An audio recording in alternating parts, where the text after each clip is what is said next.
vertical construction, as you call it, our regulatory framework for building and for fire. This would allow us to differentiate between a small-scale server room and a massive hyperscale facility with heavy cooling towers and backup generators.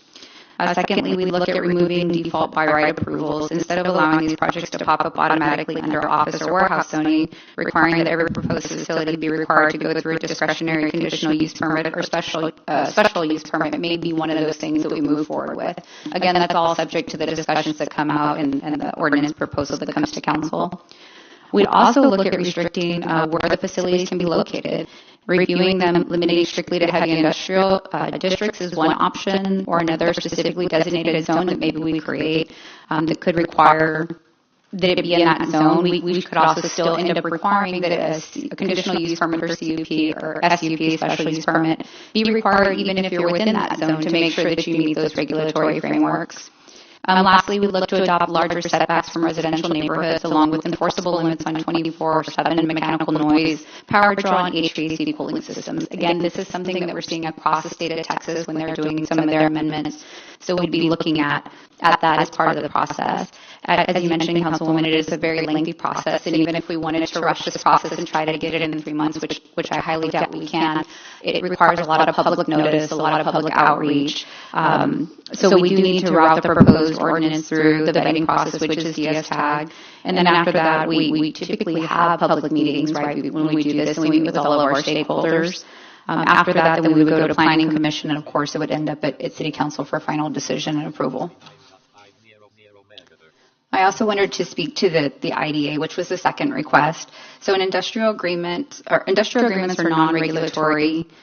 Our IDAs are contractual agreements not to annex property located in ETJ, it's easier for me to say tonight, within a designated industrial district. They are contractual and not regulatory. We have limited city authority in the ETJ. Cities already possess very restricted regulatory power over land situated outside their formal city limits within the ETJ, as we mentioned earlier. But within the ETJ, we do have platting authority. And if they do get an OCL water contract, that gives us the permitting jurisdiction. So there's also for the IDAs the impact of House Bill 2127 that Ryan kind of talked to earlier, which is also known as the dhsCCPD law. HB 2127 prevents municipalities from enacting new regulatory requirements unless expressly authorized by Texas state statute. Any special data center regulation not authorized by state law could be preempted by the dhsCCPD law. So what that means is any attempt by a city to create a special regulations targeting data centers in the ETJ, if not explicitly permitted by state law, could be vulnerable to preemption under the dhsCCPD law.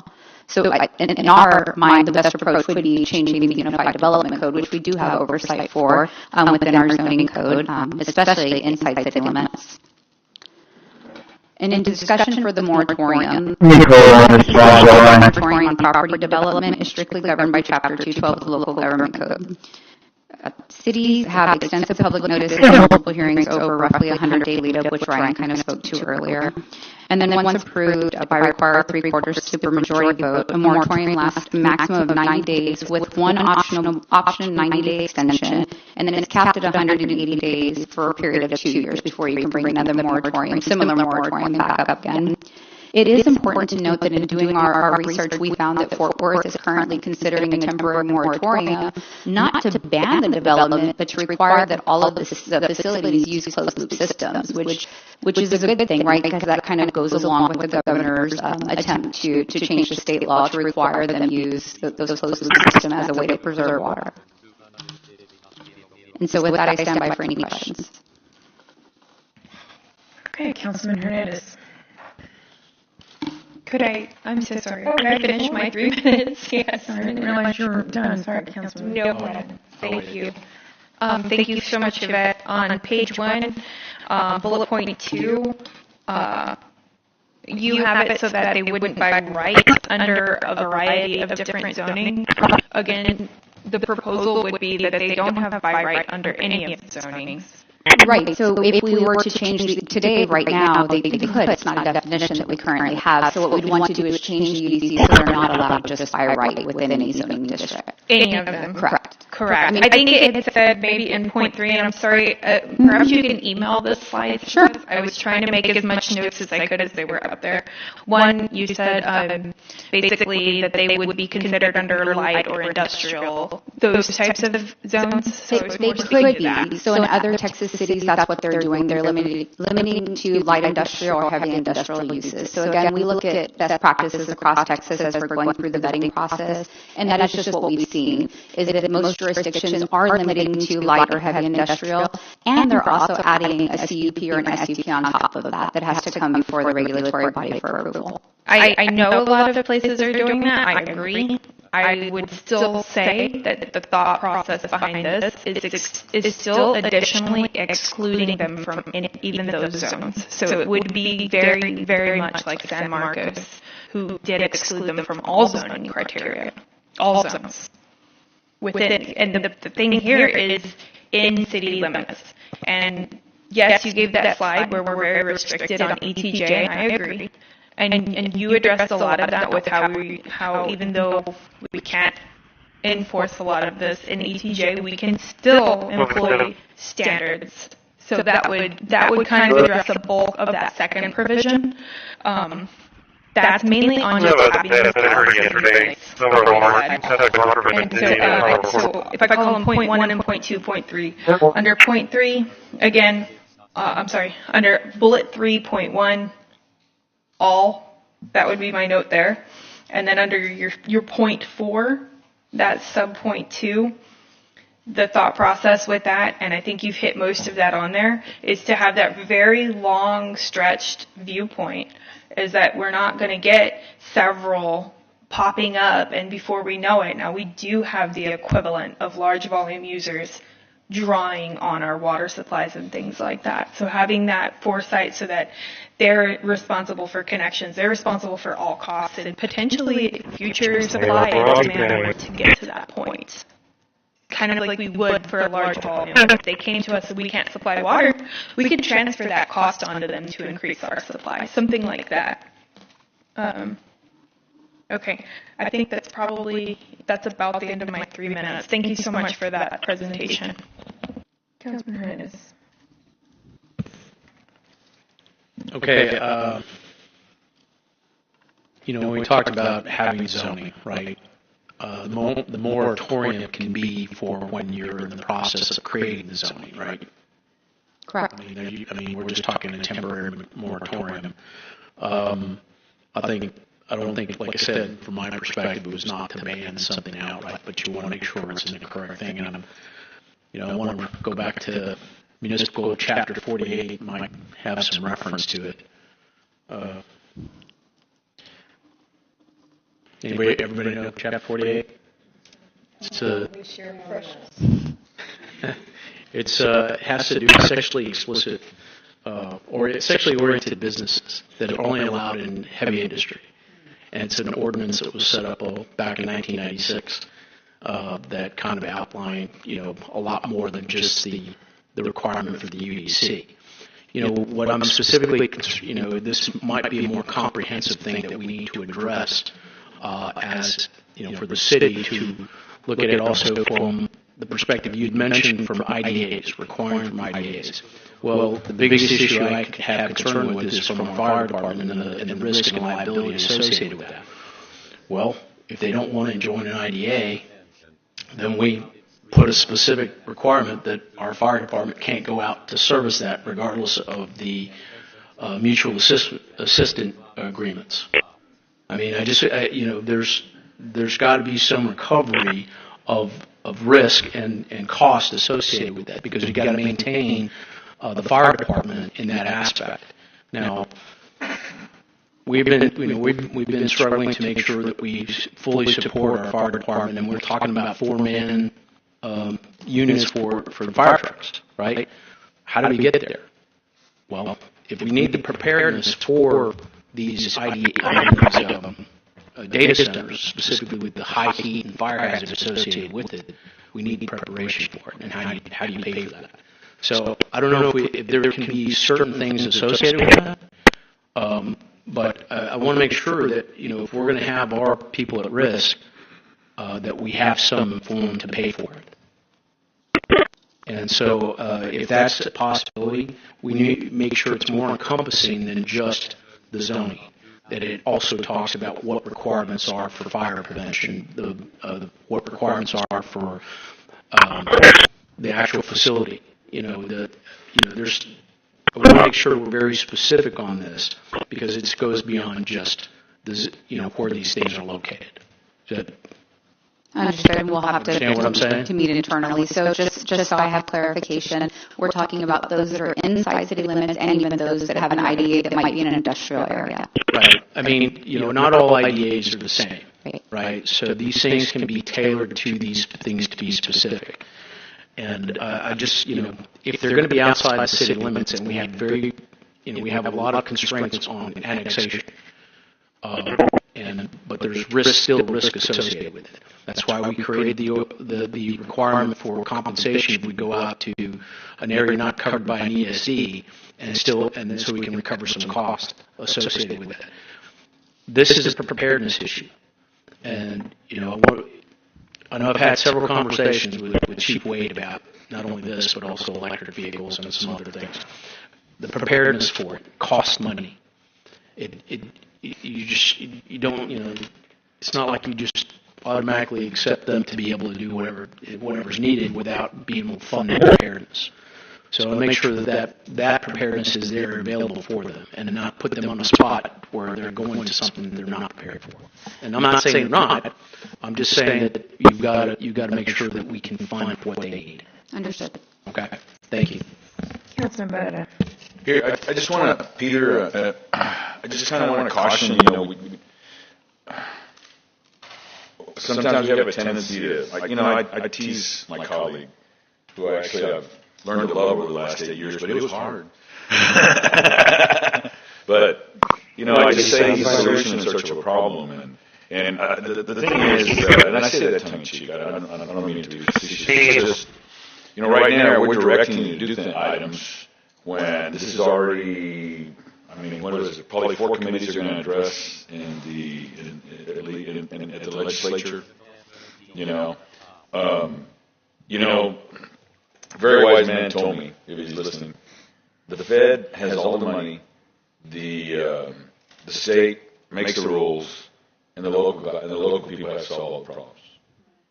And right now, we're not sure what the rules are yet. And I just caution Peter that we get, we've said sometimes we throw it around like a football. The staff has no time. We've got all this other stuff going on. And I think before we start these projects, which I think are important, you bring some valid points. 200 block of West I think this group probably join CBIA and then maybe they'd be part of the RTFC. And it would be something that we're trying to address, and I think we need to be engaged, but I think we just need to proceed cautiously before we're creating another level of bureaucracy of something that we don't know all the rules about. I understand the nature of trying to get ahead of the game, but the rules are going to be made, and I think perhaps we contact, our lobbyists and or our legislative team, and particularly the state rep that this is going to be, that this particular site is. It's also the state rep for the airport. The airport, we probably need to be cognizant of and proceed very cautiously because that's in the city limits. So. Right. And it's our property too, so I don't think we want to sell the airport. Okay. So there you go. So it's not a likely. We need that for future runways and. Okay. So then it's not a likely project. No, it's not. So, not likely. So I just, and I'm not trying to, I want to take a different approach, I want to be more of a gentleman, and I want to take a different approach, what's our mission, what's our vision, what are we trying, what rules, what are we trying to accomplish? And I see here that we feel there's a lot of pressure from the public on, there's a lot of information that's out there that we don't know about, and we're trying to solve a problem that we don't know exactly what the problem is. So I'm just trying to encourage you, Peter, because you're the one in charge, is to be cognizant of that, because, like I said, the rules haven't been written yet, and we just need to be cognizant, because we may spend all this time and energy putting you to work, and and I want to say it publicly, you're one of the hardest working people I've ever met, and I wanted to say thanks to you. I'm really to know where I was 8 years ago and to see what you're doing now. I don't want to say I'm proud of you because I think it sounds condescending. It's a pleasure to be working alongside you, and you have this tendency to try and solve the problems that we put in front of you. And I'm just saying, I don't know that this is a problem that we have the ability to solve.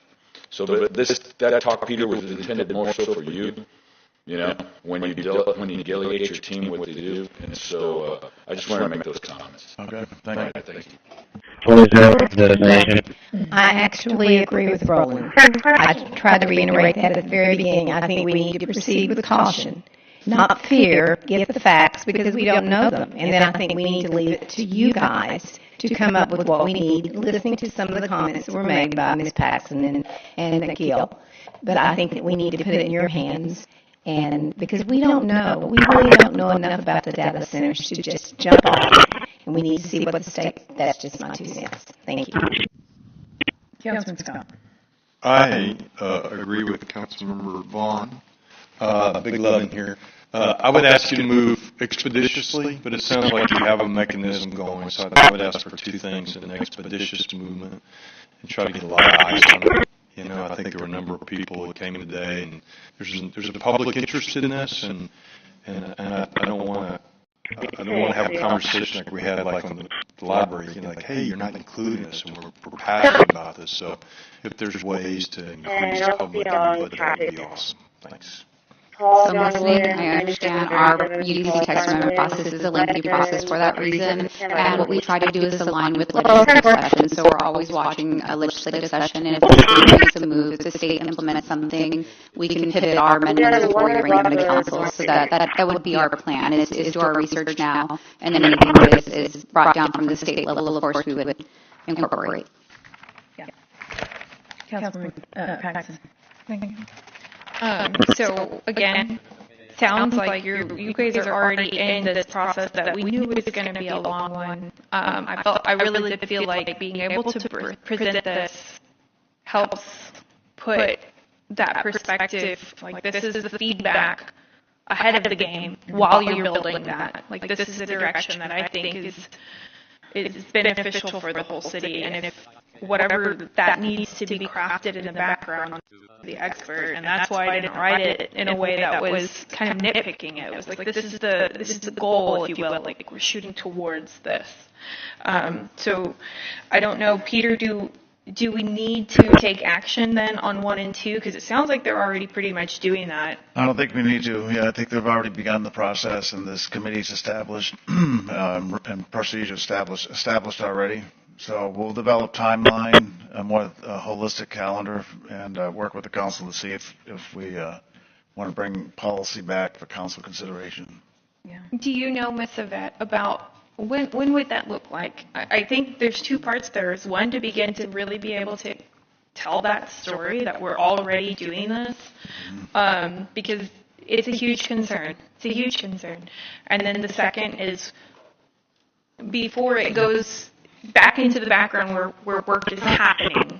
When would we expect to have that next dialogue on it? So ideally, we'd like a year for UDC text amendment process, and there's a lot of amendments we're working on. It's not just this, but what we could do is shuffle around our prioritization on our amendments.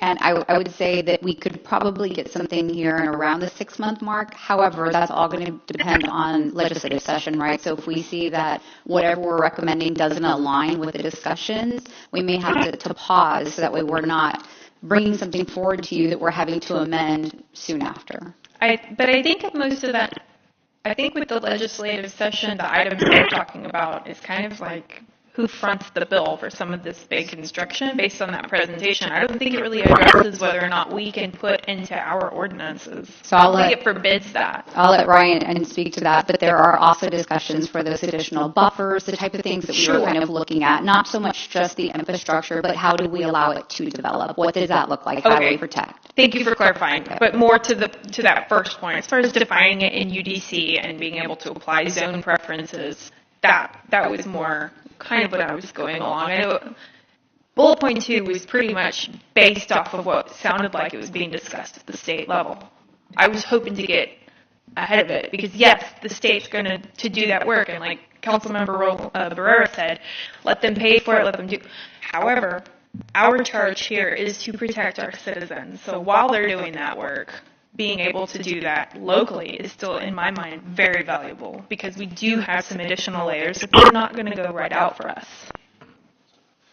Councilman, I just want to add that you probably will see a comprehensive rewrite of zoning authorities, maybe as it specifically relates to data centers. I just want to level set expectations about kind of where the conversation is at the state.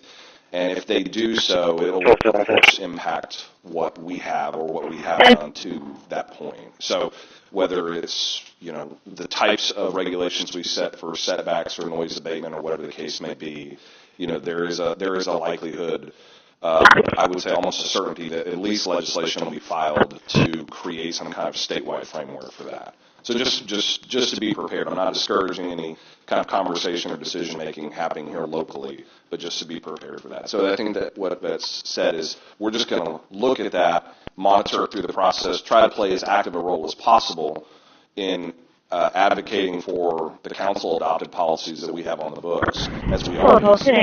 But just recognize that relationship exists there. So I appreciate that input, and I think that while there's a lot of unknowns, we see the direction, and I don't think, again, if there's areas that we revise, that's an if. Having our own best practices, I still think is a great a responsibility of ours to be able to do. So you said about 6 months, so hopefully we'll be able to address some of this publicly. Then on the item 3, the moratorium, again, the intention is city limits. That is something that we could potentially still take action on tonight. My question is, realistically, what's coming down the pipeline? Are we looking, other than the airport one that we've discussed, and perhaps our CCREDC may have some insight here, are we looking at projects potentially moving into the city limit space? Do we need to enact this? Because I would really hate to not take action tonight on bullet point 3, and then in 30 days see a headline that says data center moves into city of Corpus. Well, so the only two that we know would be coming, that has come to the city, the ones at the airport. But I was talking, I need some help here on, can you call a moratorium? Is that was? You can call a moratorium, but the state says you have like 30 days notice, post paper, do 2 public hearings, 30 days notice in between. So it's not an immediate. Understood. There's a process. My interest is, what is our risk level of someone moving into the space before the state legislation takes an act for the city of Corpus Christi? Because so far, almost all of the data centers in our area, we all discovered through media. Identified data centers. I think we can legally defend classifying them as warehouses, computers. We're not talking about websites. And those are warehouses really limited to industrial, heavy. And I think there's some special permit uses in commercials, but by right, I believe the warehouses are just industrial uses. So as shell, and Odom will detect on a 6-year-old female, Melanie Trevino, and a 5-year-old male, Damon Trevino. Taking up shop between now and next May. Parties from law and requesting a callback. We could have legislation in effect would be a moratorium. And that doesn't mean forever. It means to some concerns around the diocese. There's unanswered questions. We don't know what they're going to look like. We don't want to ban them forever. Those types of questions. But until we have those answers, that's the only solution. Is that reality? What was that? Yeah. Or you deny, like in the case where they've come to us to buy property. I mean, we're not at the airport. I don't think we're interested in selling prime airport space for data centers. So, Councilwoman, outside of the ones at the airport and outside of the one outside of the city limits, the only other one that we have seen in recent years is the one at Tawankoa, and that was a relocation that used to be in the Wilson Plaza basement, and when the Wilson Plaza shut down, they had to find another location to move that. It's basically an oversized room. They're very small Connex boxes on Tawankoa, but that is the only one that we've seen. We have had some phone calls for battery energy storage systems, which are pretty much right off the substation, which is also included in this because they're used for data centers. But outside of that, we haven't seen any other requests for an actual data center outside of the Beacon Hill or the ones at the airport that expressed interest. Right. And do we feel that would hold between now and May? We need to have to find the available property, number one. So they have to find one that has a substation nearby. And if you've seen our substation layout in the city, there's not a lot of substations that have available land nearby. They need to be kind of close to a substation. The data center just doesn't make sense if they have to put it, miles away from a substation. They'd have to pay more in infrastructure, so it wouldn't be a feasible property for them. Calicote is one of the substations that really doesn't have any area development in the OCL nearby, but inner city, most of our substations are fully surrounded by development today. Again, what I'm trying to boil down to the reality of the situation. Are we protected from city limits while we sort out legislation or not? And it sounds like we're not technically, land could be an issue, but if they could make what's available work, then no, we're not fully protected. So we're not completely protected from data centers being established within the city limits. What I'm saying is the zoning code does provide some protection. They would be limited to just industrial areas, industrial zoning areas. And at that point, would we be Kevin Hollinger, 801 East Campbell Street, 801 East Campbell Street, That's already built into our zoning districts, whether it's commercial, industrial, etc. So that's still problematic. I think there's a comment. I'll wait. Thank you.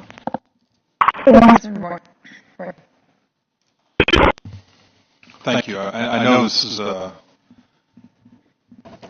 an ongoing issue. I know it builds itself, but one of the things I want to talk about is the fact that, and I want to use the ammonia plant because I have a concern out in District 1. When you look at this facility, first of all, the hard work that Public Works did in that particular area. So now all of a sudden, we just redid some streets over there. There's a lot of work that's been going in improving that area. Now all of a sudden, we're getting ready to have a facility that's going to have heavy trucks as they build this facility come through the area, and our infrastructure is going to suffer. You know what I mean? In terms of just having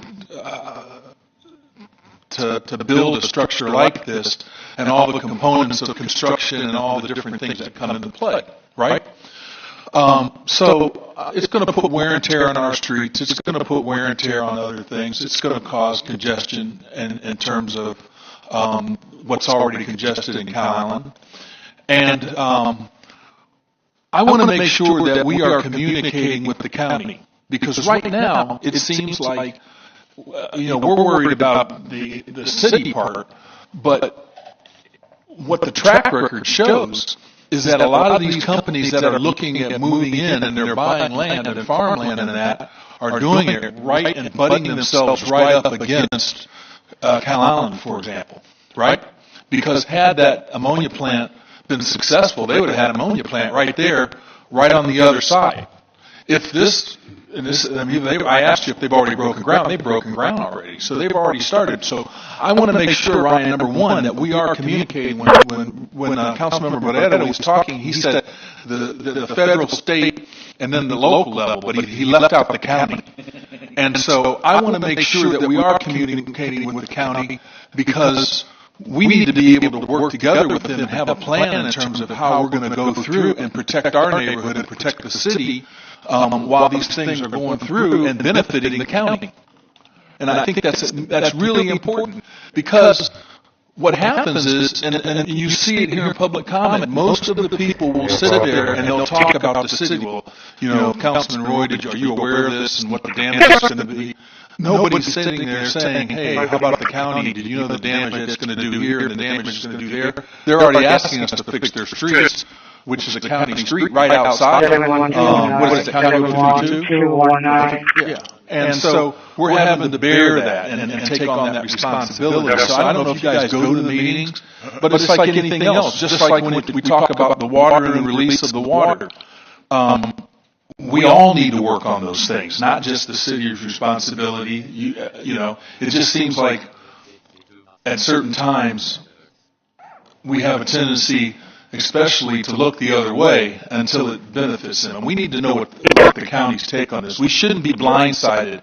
We should have just as much information on this when they're developing this, but nobody's come forward and said anything to us about this project until it's well on its way.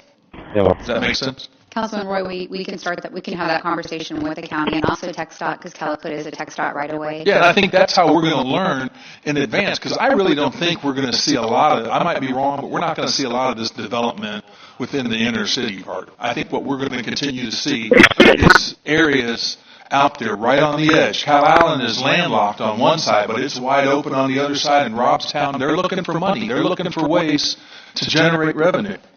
And so we just need to be able to work together with them and know, because I think communication goes both ways. They always want us to communicate up, but they can communicate down too. Thank you. Councilman Hernandez. Okay, I just want to make sure we're very clear on this, right? The regardless of what the state does or what things they put in place, we still have a Uniform Development Code where we have zoning and requirements for that zoning. I don't think that's really going to change much. It's, you know, I'm sure the state will come in and say, okay, you have to have 10 feet away from such and such. They've done it before. It's not. However, like I said, I want to be out in front of this, not behind it, right? If we have to change our zoning for state laws, that's fine. But we should be out in front of this and creating that ordinance, which requires the zone, what zoning it goes into, what the setbacks are, all that stuff, and it should be prioritized. I understand we're making updates to our UDC, but this can be done separately and move forward. If you need a moratorium on this, you know, for the development of this, then we should move on that. We should ask for that based on what Mr. Bryce had said about what the requirements are. We'll give you the opportunity to make that decision to say, hey, we need to do this. This is our timeline. This is what we need. Is this what do you need? Is it a moratorium for the 90 days or the 180 days, whichever you think is necessary in order to develop this ordinance in legislation or however you want to discuss it, to make these things possible. We're trying to make sure that we're addressing the concerns of the citizens, of the thoughts behind these data centers and them coming in and where they're going to be. And so I want to make sure that whether it's within the city limits or in our ETJ, that we're looking forward and planning on it, not reacting to something. We need to make sure we're out in front and developing these things first. And we're not telling you how to do it. We're just telling you need to move forward and do it. So you've got the support of several council members to do this. Peter, what is it that you want to see? I think you just summed it up, Councilman. So as Yvette said, we're working on item 1 and 2 right now with UDC, clarification, setbacks, everything you just said. The only thing we're not sure of is putting a moratorium on data centers until that work is done. And Ryan's tracking the legislature, and so we've been working on this. That's why Councilman Campos' point, it was easier in this case to have a PowerPoint presentation today. But item number 1 and 2 is already in the works, and it makes good sense to do. We're not ready to talk about a moratorium right now. Okay. So what do you need from us?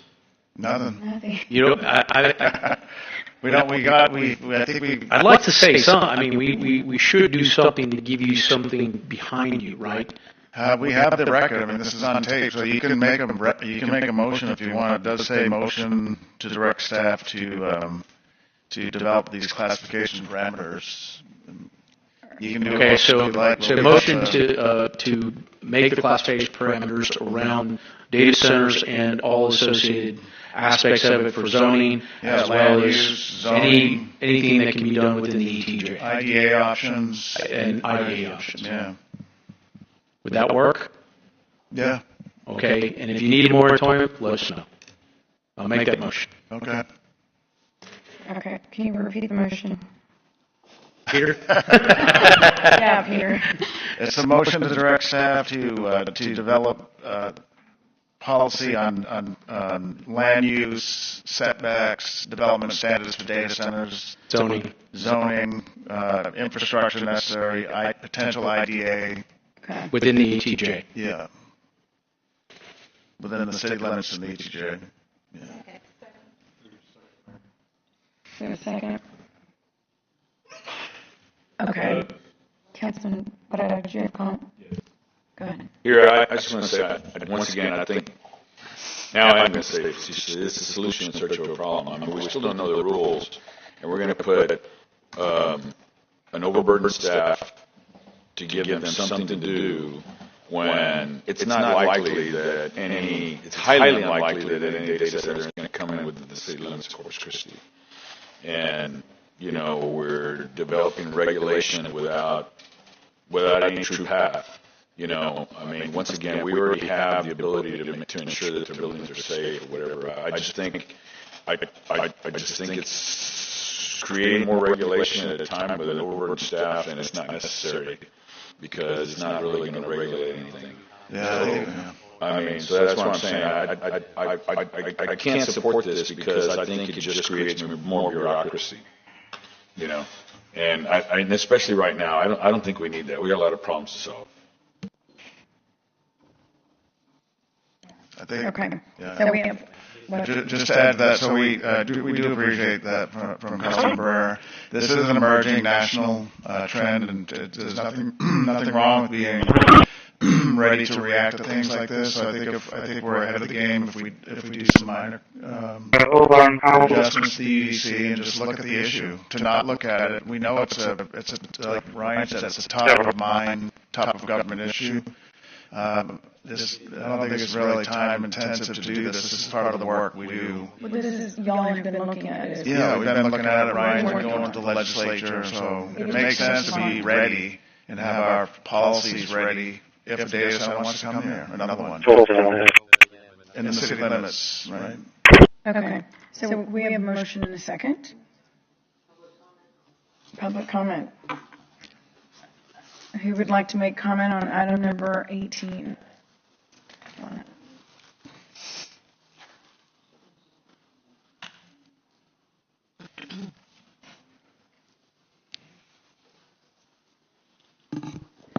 Good evening. What a long day. Thank you all for sticking to what the people are concerned about in this evening. I know it's been a lot of back and forth. I want to again thank Councilwoman Paxson and Vaughn and Hernandez for opening up this dialogue because it is something that is very important to the people. What you are receiving is a municipal model based on the Texas Infrastructure Stewardship Initiative that I am presenting at the Senate hearing. So in a lot of ways, everything that you have just spoke to, everything from decommissioning, which you said was a $57 million BP project, that's a big debt. Everything that I could possibly think of, as well as other experts in their field, has went over this legislature. It is sitting in your email. The entire bill is a proposal. So more questions to reference it. And what it does is it does create a new level of industry, of heavy industrial. They're called extraordinary infrastructure industrial facilities. So you're talking about water usage from another type of facility that's not a data center. What are you going to do whenever they build on one of those heavy industrial sites? We're going to be asking the same questions. So it's not about AI data centers. They're as big as 500 acres today, and wearing them on our wrist in 30 years. It's about the impacts that it has on our infrastructure, who's going to pay for them, how we manage them. They are a valuable resource. And I feel like healthy boundaries make good relationships. And if we lay out the expectations, the businesses will rise to those expectations. And I want to point out a Chevron-Microsoft partnership that is proposed just west of Odessa, Midland. They are completely off-grid, zero net water usage. They have heat capturing technology that reuses that heat as energy. It's not about data centers. It's about responsible business practices. And that's what we need to establish in this new industrial code. And who says that Corpus Christi shouldn't be the first one to do it? I think we should be ahead of the game. Don't wait for the crisis. Prepare for it. Do you have any questions for me? Thank you. You're welcome.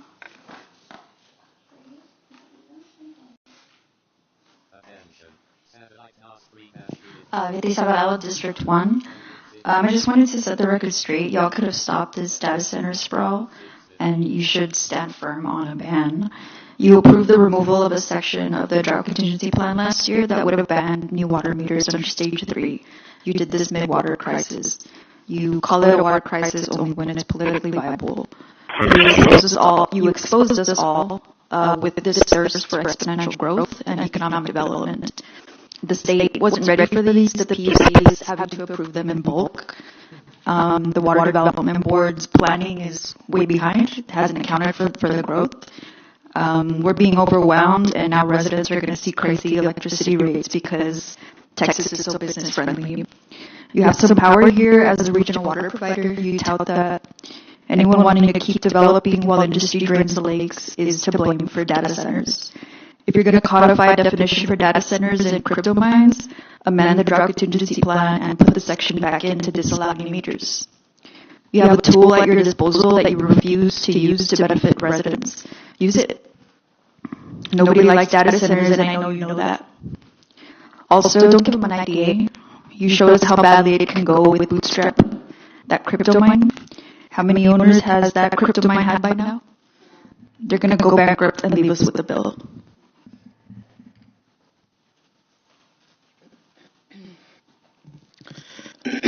Amanda Breland, Corpus Christi, Texas. I don't really have anything prepared, but I'd like to say, like, it's kind of embarrassing how many of y'all are like, oh, I have no idea. I don't know anything about data centers. I don't know what they do. Fuck, Google it. Like, what are you talking about? How do you not know anything about data centers at this point? Like, it's embarrassing. And for me, it is about data centers. It is about, like, my children go to East Elementary. That's where they went to school. My children, their playground is right up against a refinery where they can see the flares. They can't play outside at certain times. So you're going to put a data center right there? You're like, make it make sense. Make it make sense. Yeah, I don't know. I appreciate the fact that y'all are trying to get ahead of this, and I think it's great. And I think it would be stupid to not explore boundaries for these types of data centers. So yeah, keep our kids in mind, because like they're already butted up against refineries. Adding this to it, it's not good. Yep.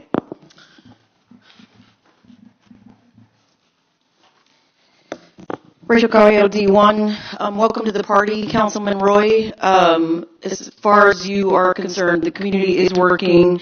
We're trying to have conversations with County Commissioner Mike Pusley, which has gone nowhere, Cal ISD, which has gone nowhere, and now we're here, and it seems to be going nowhere. The total acres is 525 acres, Councilman, in your district, less than a mile from an elementary school, and it's a 5 to 7 mile radius. The building, 5 to 7 miles. Okay, put that in the bank. A third of that does belong to the city of Corpus Christi. So be aware of that. These things do emit electromagnetic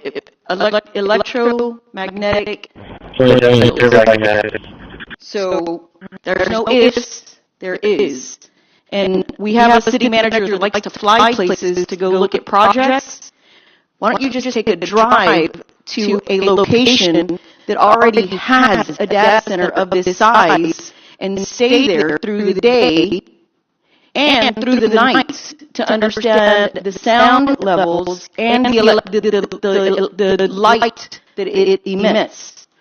These things are at 70 decibels. You have to wear protective gear per OSHA at 85 decibels.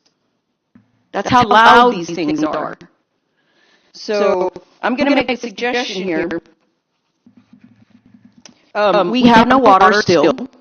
And use the whole, it's going to be intertwined with this other stuff. They're going to truck it in. Yeah, sure.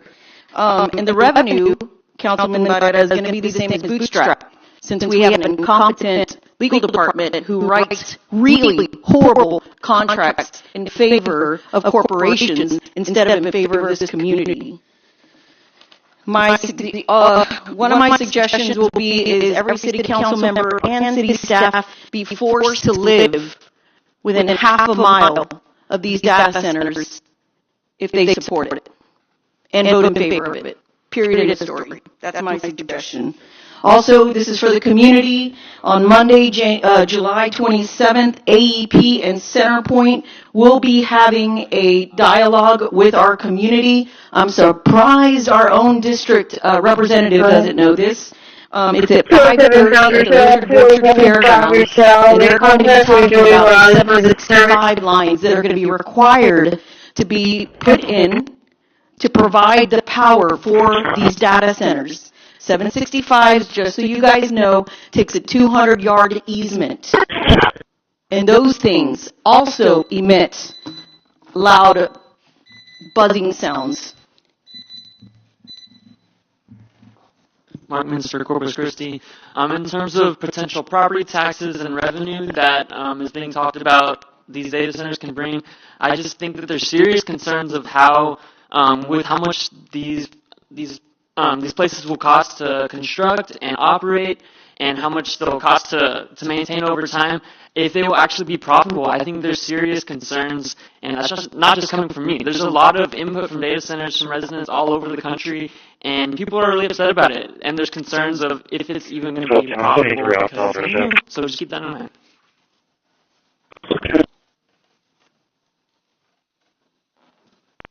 This is Saldana, Corpus Christi. In San Antonio, I live a block away from Microsoft data plant. 1 block. And it's a huge one.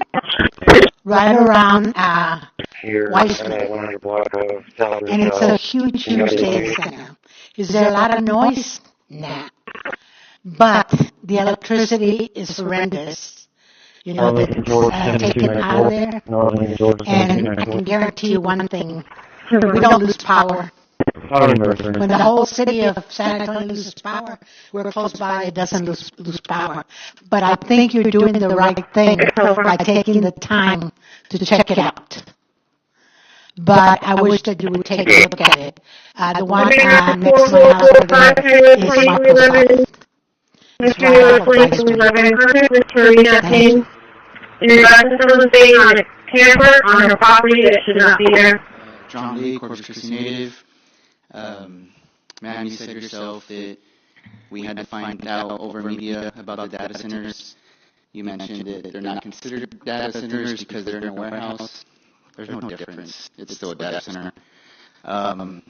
Earlier, someone else mentioned about the refineries and their kids, and now having to be worried about a data center on top of it. Another person mentioned the EMS.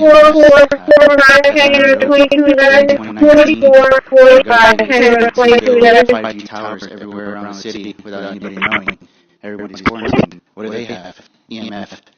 And during that same quarantine, the Trump administration had to go back and build extra protective panels because of how much radiation that was coming off of those towers. So not only do we have 5G towers, but we also want to have 5G and whatever other data center EMFs are built.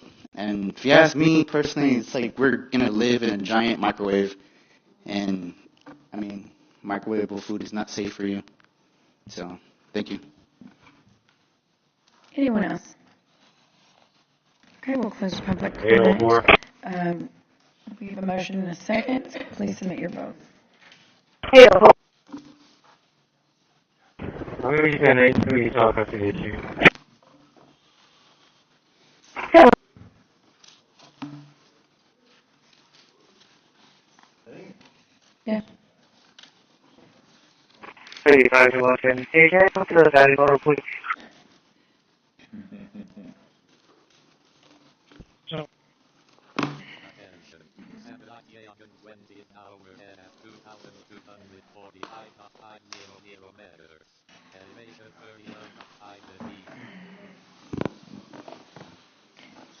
Okay, the motion carries. Our next item is discussion and possible action on an ordinance placing city charter amendments on the ballot for November 3rd, 2026, as requested by Councilmembers Carolyn Vaughn, Kaylin Paxson, and Gil Hernandez. Election to increase city council terms to 4 years, staggering council terms, increase term limits, creating council members at large places 1, 2, and 3, requiring at-large council members or council member elections to be decided by majority vote, requiring elections for unexpired terms more than 12 months, increase city council members' salary to the equivalent of federal minimum wage for full-time employees, and the mayor's salary to 25% above city council member salary, increase the number of registered voters required for a petition to initiate the removal process, increase the required vote for removal of city council members to 2/3 of the city council members holding office, and authorizing a 2-cent property tax for streets and roadways. 110 and 165, it can do amount 146 is going to transport to as well. To see which of these go on. Operator, open up a transport call for me, please. You don't need that, but we can do it. Just change the same one to 146 number. Can I just add one thing? So some of these are kind of connected, so we'll guide you. Like, you know, the at-large, there's some that you have to do together. So we'll just help you when yeah. Yeah, right. Some of them are paired up is the point, but we'll help you as we go through it. Buck Rice, the Deputy City Attorney, is going to go through a presentation that we had, Mayor and Council. Buck Bryce, Deputy City Attorney. So I'll start with 2020, the City Council commissioned a charter committee, and some of the recommendations in the 3-signature memo are same or similar to the ones made by the 2020 charter committee. So one of the same recommendations is increasing the city council terms to 4 years. They also recommended staggered council terms. They also recommended increased term limits. Theirs were 8 years as mayor or 8 years as mayor or member or 12-year combination. The 3-signature memo deviates from that. Require a majority vote. The difference between the 3-signature memo and the charter committee is the charter committee was recommending 8 single-member districts and a mayor, where the 3-signature memo is recommending keeping the 3 at large with the 5-member districts and a mayor. They also recommended requiring elections for unexpired terms more than 12 months, and that's a Texas constitutional requirement when you go to 4-year terms. The charter committee recommended resign to run. That is a Texas constitutional requirement that if you announce for adjourn for office other than your position within 13 minutes of the expiration of your term, you're automatically resigned. Bob, can you try to go to the next slide? Can you advance the slide? Yeah, there you go. So we resigned to run. They also recommended doubling city council members and the mayor's salaries. The only deviation, I guess, between the difference between the charter committee and the current recommendation is the charter committee recommended indexing the salary to consumer price index, where the current recommendation is for the federal minimum wage. And then they also recommended increasing the required vote for removal of a city council member to 6 council members. Then I'll get into the details of each proposition. So proposed proposition 1 is staggered 4-year council terms. And so really a lot of these are intertwined. Once you go to 4 years, you're required to do the resign vote to run. You're required to do the majority vote. So I'll just go through these individually.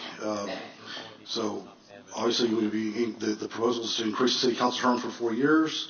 The current proposal is to stagger the terms with at-large and mayor beginning their first 4-year terms in 2028, and then subsequently the single-member districts will begin their first 4-year terms in 2030.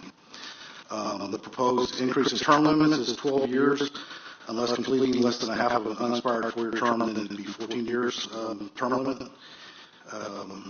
The proposal creates council members at large places 1, 2, and 3, and that's required in order so you can have the required state constitution majority vote. Requires at large members elections to be decided by majority vote. Again, that's a constitutional requirement. Requires elections for unexpired terms. More than 12 months. That's required by the Constitution. And resign to run, again, required by the Constitution. So proposed 2 is to increase the city council member's salary to the equivalent of the federal minimum wage and the mayor's salary to 125% of that council member number. And based on current federal minimum wage, that would constitute a salary change from $6,000 to $15,008 for council members, and then for the mayor, it would go from $9,000 to $8,850. Again, that would be indexed to the federal minimum wage. Proposition 3. This one really is following 2 propositions. The first one is to amend the removal process to increase the number of registered voters required for a petition to initiate the removal process. Currently, it's at 5 registered voters. The proposed is half of 1% of voters in the previous election for the position being removed to follow the petition to initiate the removal process. And then the second proposition related to the removal process is to increase the required vote for removal of a city council member to 2/3 of the council members holding office. The current term is 5 votes. Proposition 4 is authorizing a 2-cent property tax for streets and roadway infrastructure. So for tax year 2027, if this proposal were passed, City Council would be authorized to increase ad valorem property taxes by 2 cents per $100 value for streets and roadway infrastructure.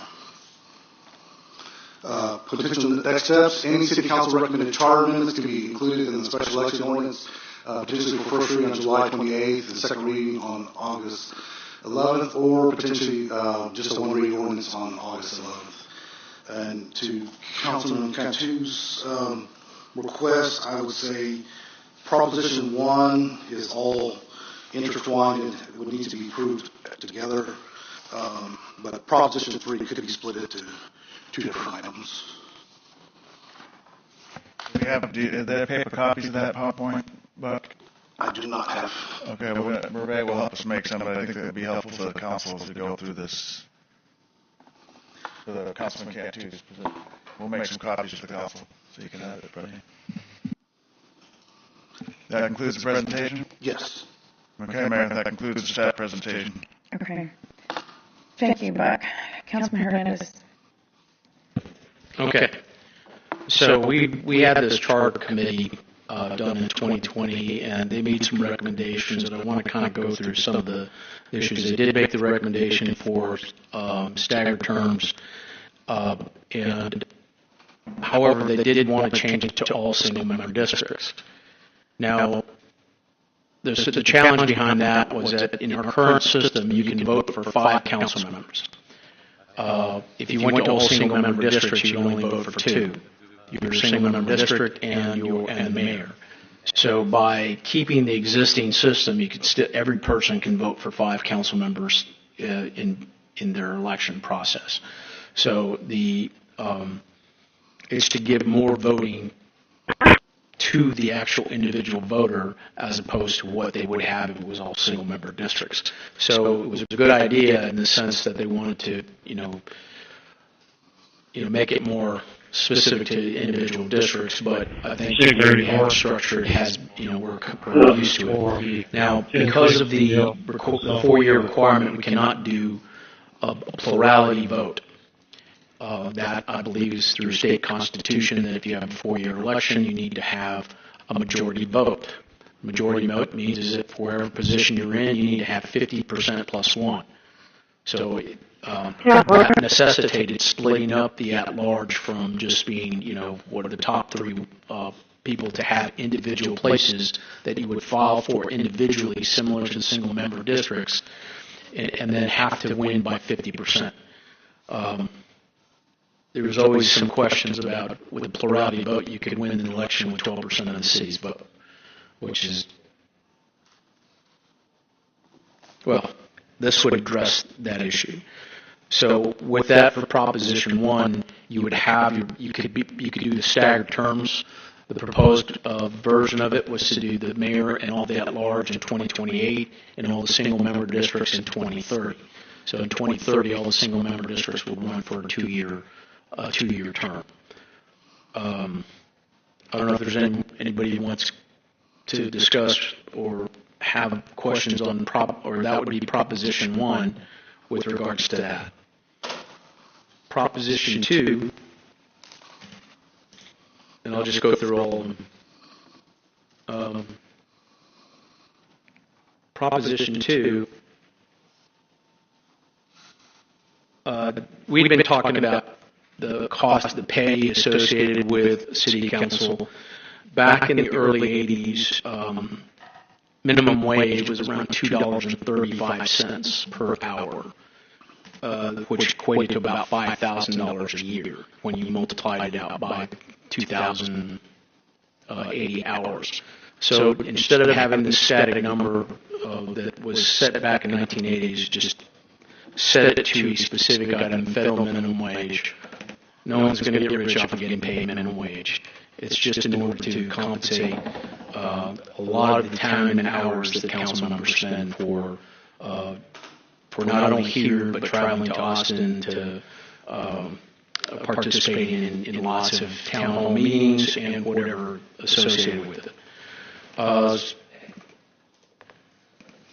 Charter Proposition number 3 associated with the removal process. The Charter Committee actually recommended removing that portion of the 5 voters, but I think we didn't want to eliminate that completely. So we made it equivalent to what it would take to get on the ballot if you had a petition to get on the ballot, which is 0.5% of the actual voters that voted in the previous election. So for a single member district, that could, depending on how many people voted in that district, could be anywhere from 60 to 100 voters. For an at-large or mayor, it would be somewhere in the neighborhood of 400 to 500, depending on which election you were referring to, whether it's the presidential year or the gubernatorial year. But you would still have that in place and still have a minimal threshold in order to be able to do that. The other part of it, what they did recommend, is putting that in place for removal of having 2/3 of the council members, which was 6 versus 5. And the last one was not something that the Charter Commission did not have, but it was something that ties back to the 2+2+2 tax that was done back, I want to say 2018, where we took 4 cents out of that 6 cents. But because of COVID, we didn't take that last 2 cents, and then the law changed with regards to only being able to do 3.5% above the no new revenue tax rate. So this is the first opportunity to do it, but we thought it would be important for us to vote on it as opposed to just take it as a council. So this is something that we discussed with staff, and they brought it forward. And those are the discussions we had. Thank you.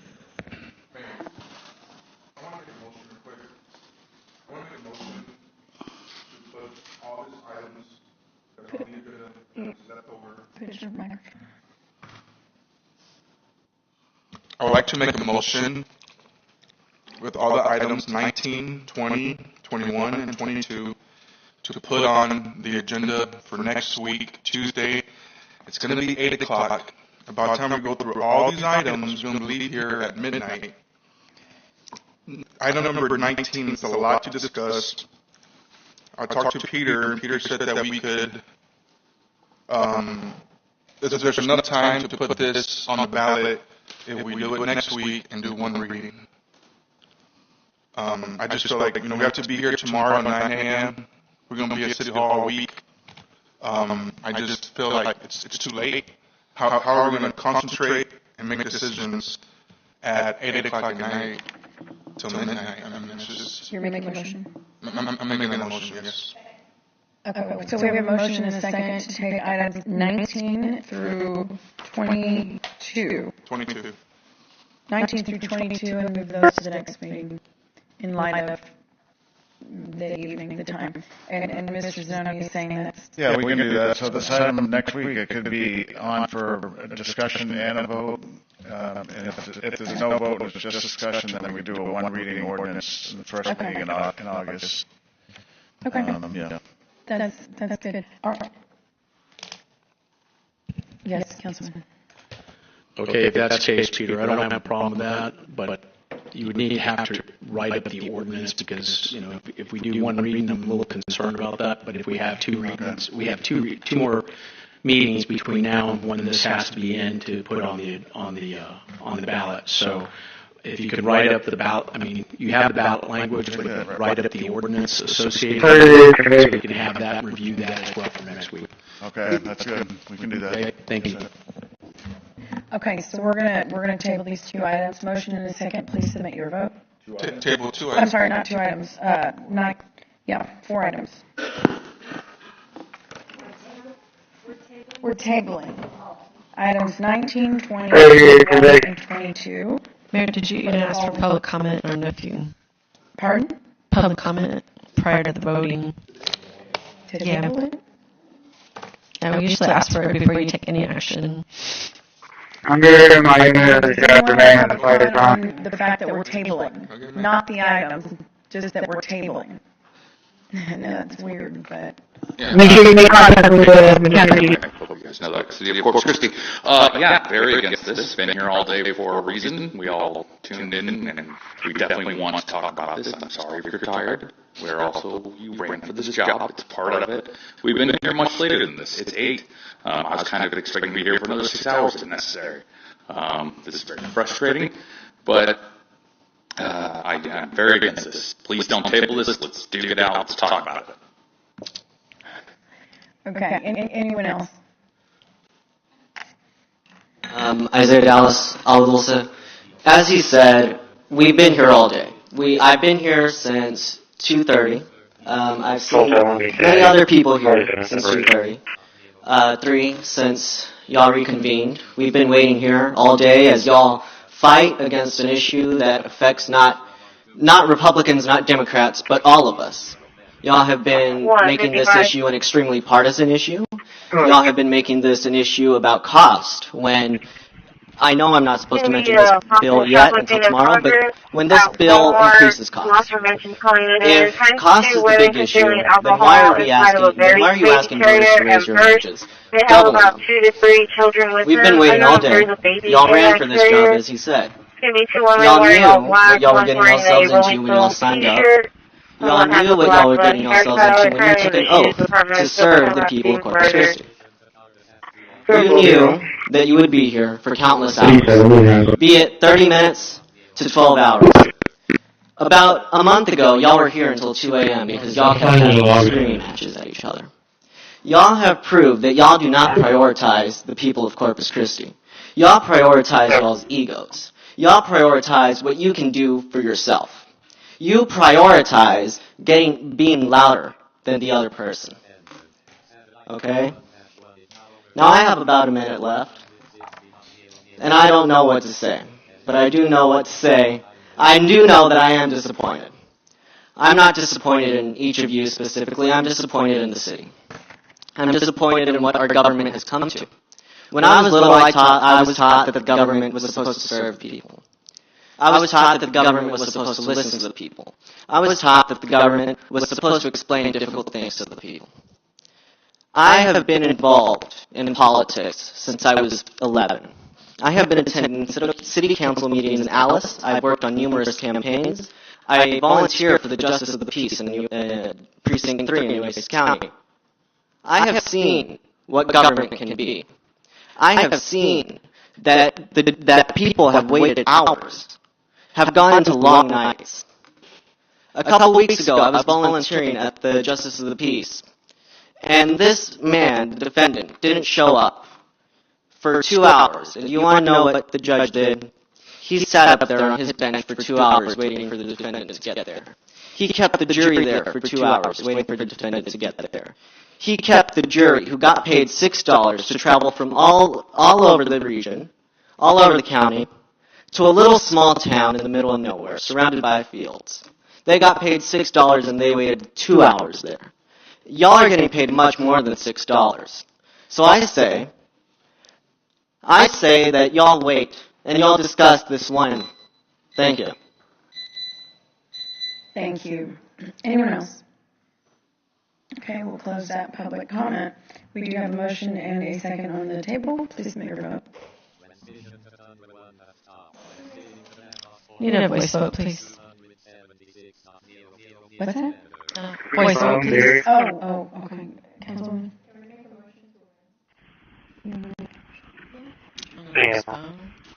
Amend the table? You're amending the table vote? You're wanting to amend the table vote? This would be inside the store in the crowd area.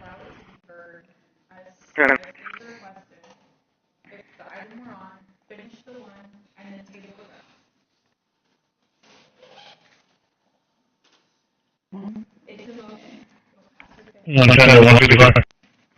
have a motion? Hey, go to the prevention office and see if they got it and see if we can wait till she crosses the left front, so I don't believe my mother will file everything. Motion fails. So you said a roll call, Councilwoman Vaughn? Voice? Aye. Okay. Okay, all in favor say aye. Aye. Any opposed say no? No. Paxson and, right? I did. 24772. 2.24.472. 24.47. Now adjourned at 7:54.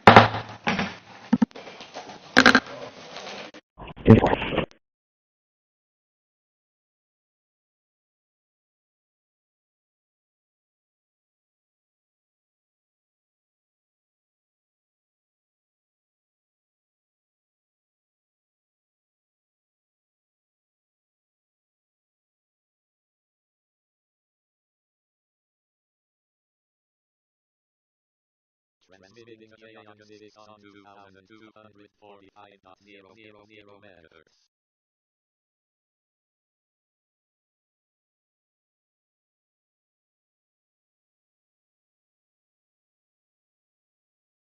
Transmission KION6 has stopped.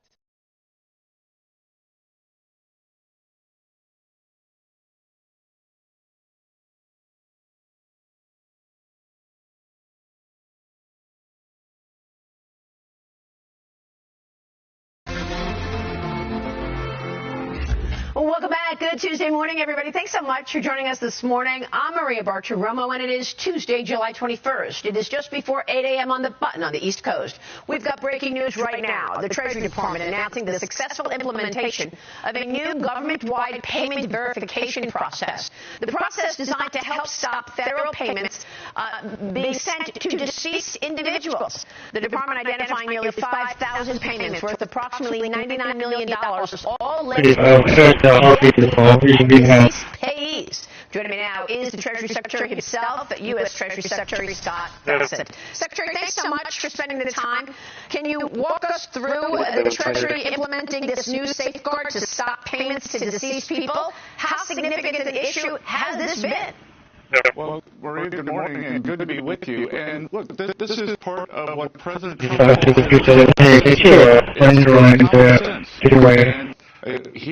President Trump issued an executive order for us to be able to go to the do not pay to have it interact with the Treasury payment systems.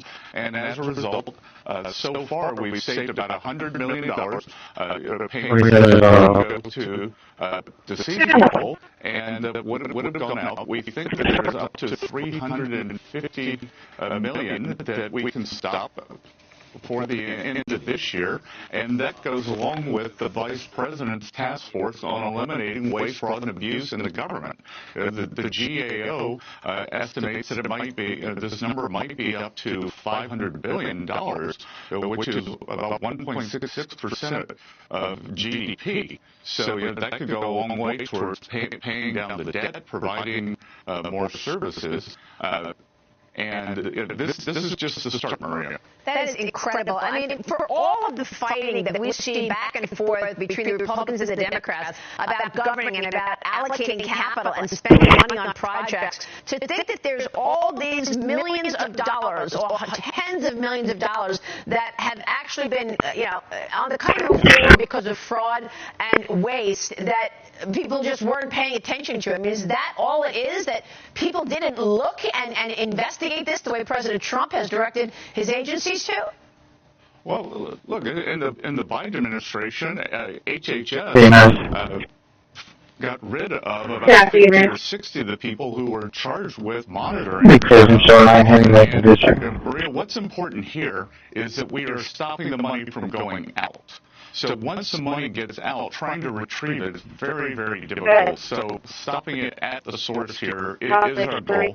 And there's hundreds of billions of dollars here, and this is the start. We are off to a great start. You're seeing the Vice President's task force, the unearthed things, all across the healthcare system too. Yeah, for sure. All right, well, we've got a spotlight on it, and we're covering it because this is incredibly important, particularly as many in Congress complain about debt and deficits. Here you have real efforts to actually save and eliminate fraud and waste and abuse. But I want to get your take on the war and the economic pressure that you have been putting on Iran at Treasury. You said that the Treasury is fighting an economic war against Iran, and you've done sanctions against Iran. I want to get your take on that. You put major sanctions on Iran's shipping empire earlier this month, sanctioning a network targeting Hussein Shamkhani, targeting more than 200 vessels, in addition to the Navy blockade and the president's tough stance and retaliation against Iran. Can you tell us what's left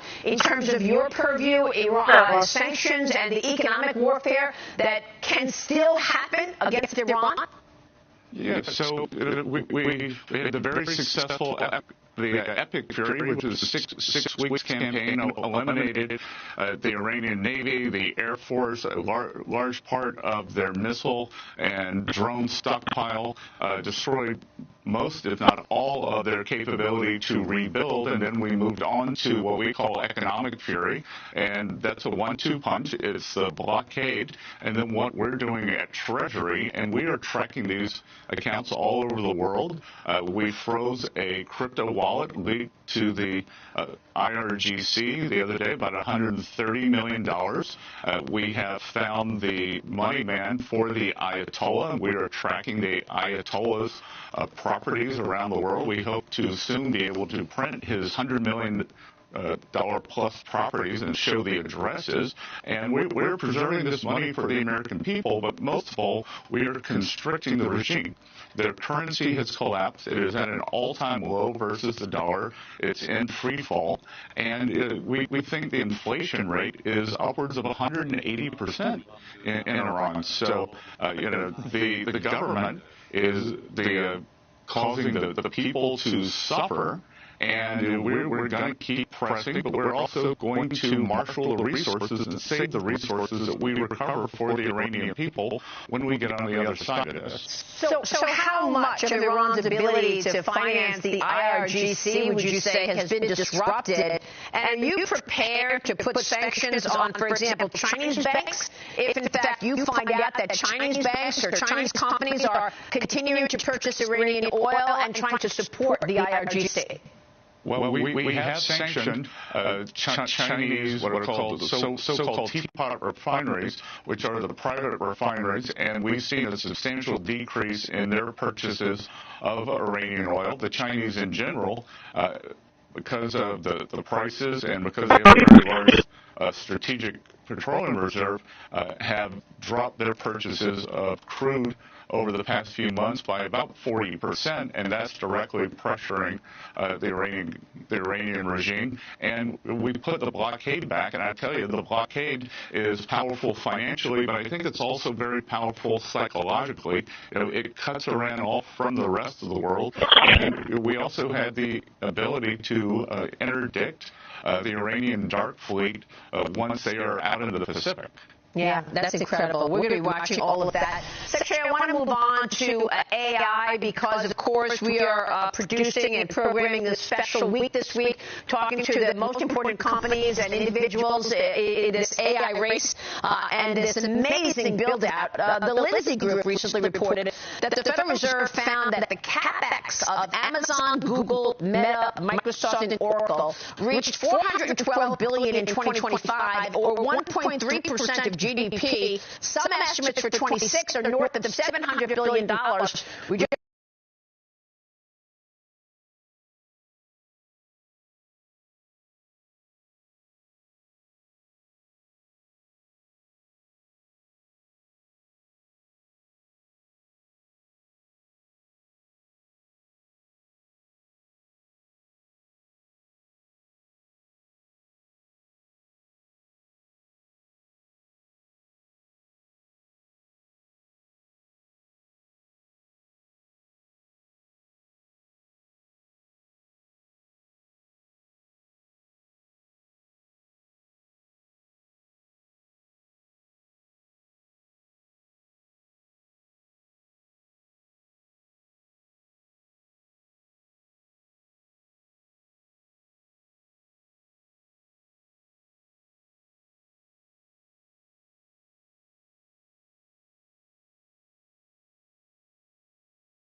Attention. Satellite XR2 is now overhead at 2,248.500 MHz. Elevation 13.6 degrees. Transmitting to XR2 on 2,248.500 MHz.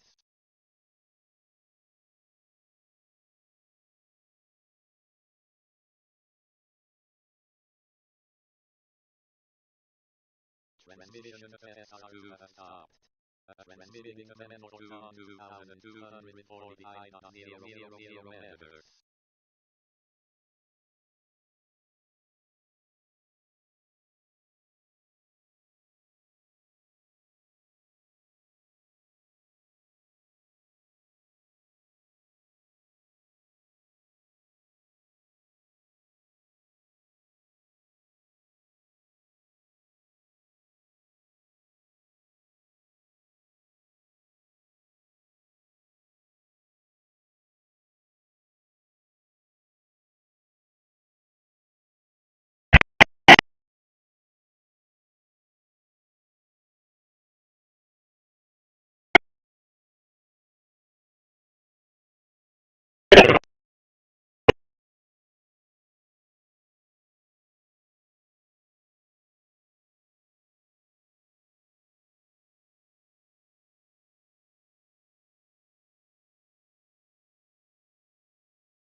Transmission command for to have stopped.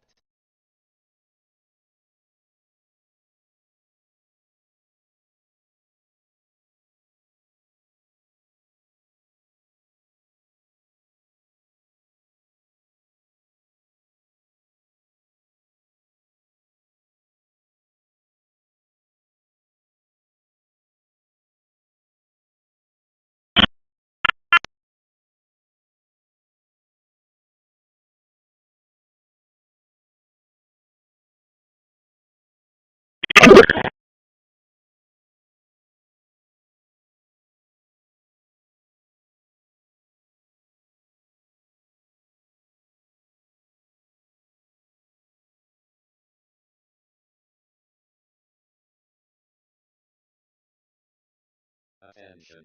Satellite mentor 2 is now overhead at 2,245.000 megahertz. Elevation 44.9 degrees.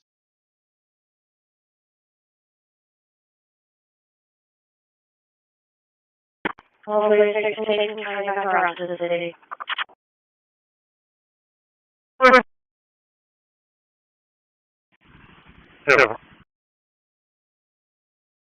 3 South 6th Street, 223 South 6th Street, right on the right, to the right leg. Repeating now.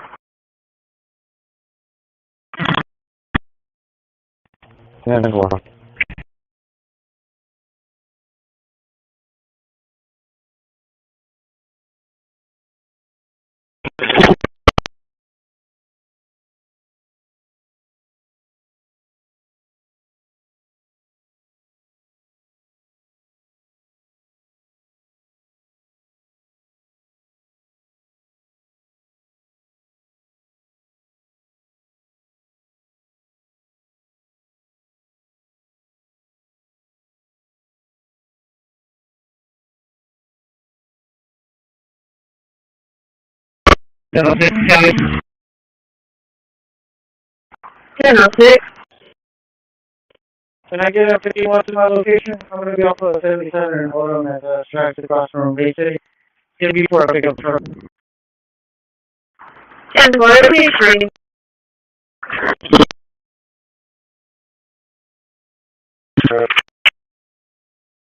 Okay. It's going to be at the 4-way Southwest Texas. X-ray William David 3314.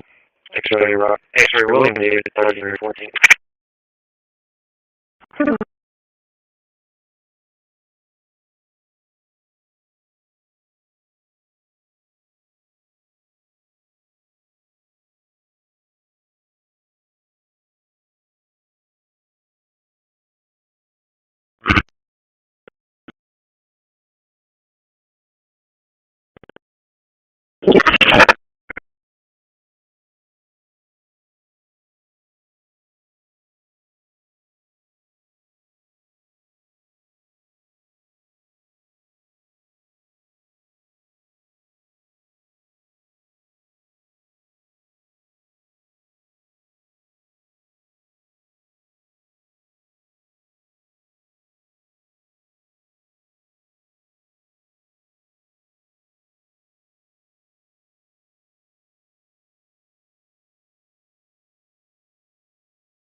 Okay, so remove to something?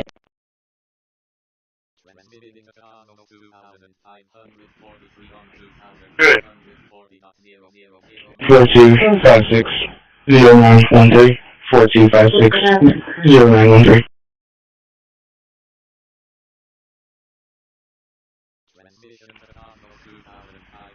Thingy Airport.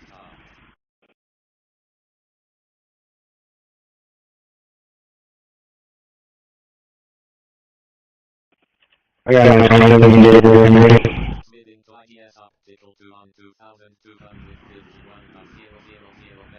The first one's clear. Maybe 29. So is it. Rolando Salinas for the first name. Second one's going to be Zamora Ray. The Zebra Adam Mary, Ocean Robert Adam, Ray Robert Adam Edward, 0416 of 2002.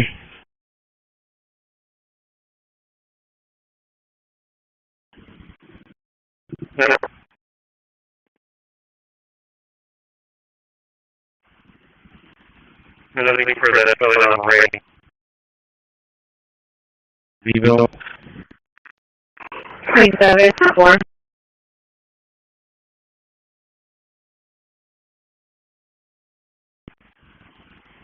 It's going to be Chloe Ray. Bye-bye.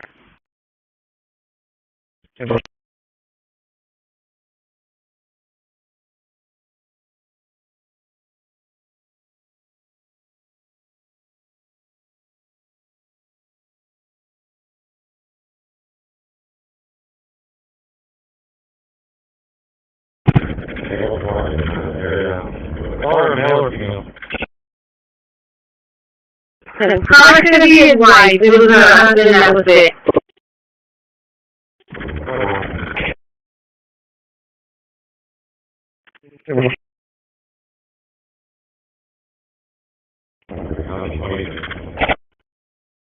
Ten four. It's just tonight that you have to come out and go.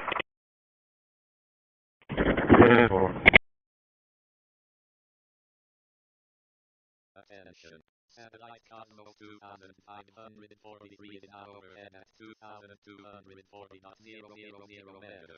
Elevation 36.1 degrees.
Transmitting to Yagan 43 on 2245.500 meters.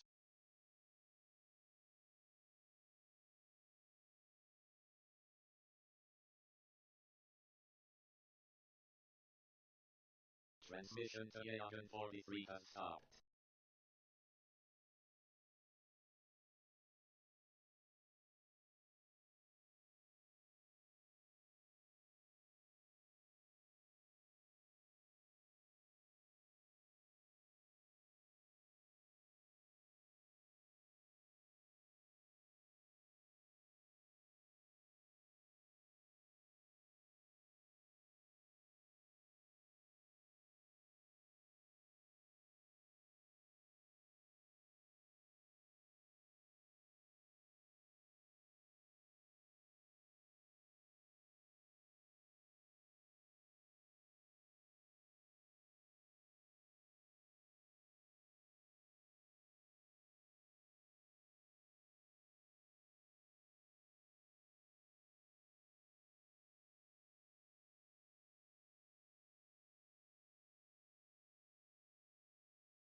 Case number out there is going to be 38043, 38043.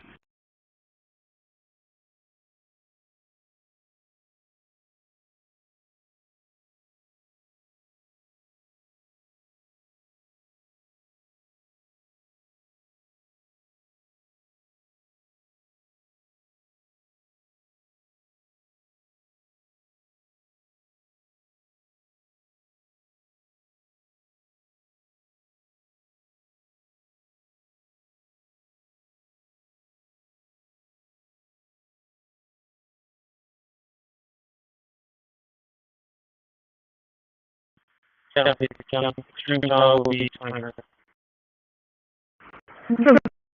804?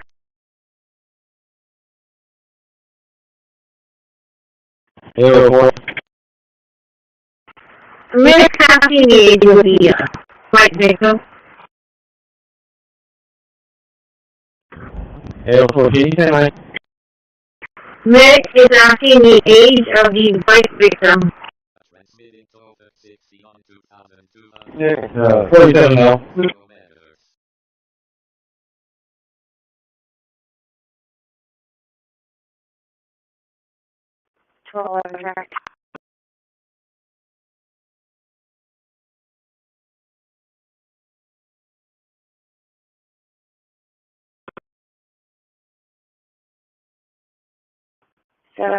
Ethan with Texas, William Tom Call 0476, William Tom Call 0476.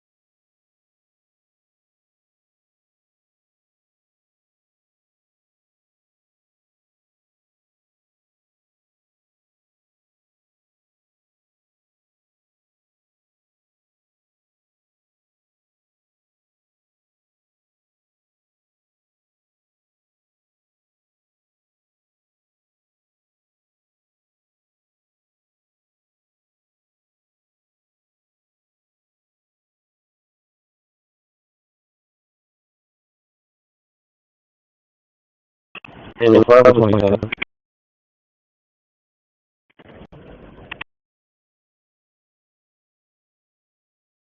Hi. 087-03362.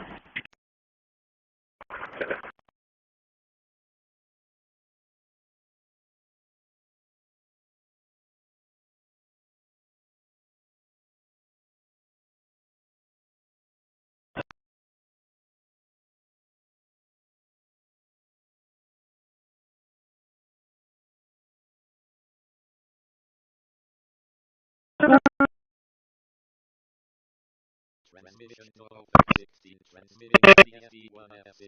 57 from 25 just for the fourth ready. The receipt is still there.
What was the full name and Zamora? It's the first name is Floyd.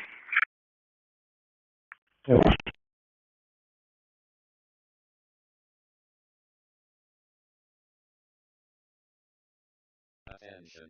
Satellite CSE-1F60 is now overhead at 2,235.000 meters. Elevation 37.1 degrees.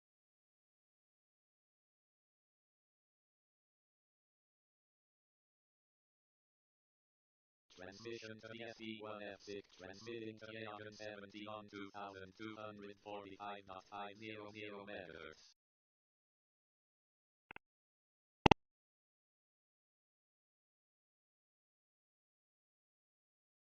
Transmission to Leon 70 has stopped.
Transmitting to SRGO2 on 2,236.000 meters.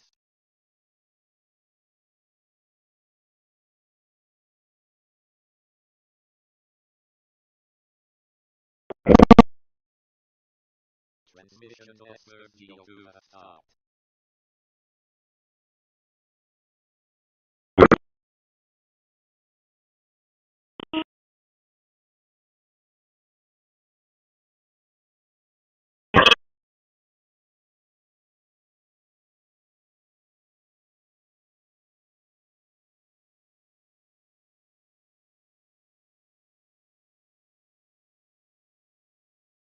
What?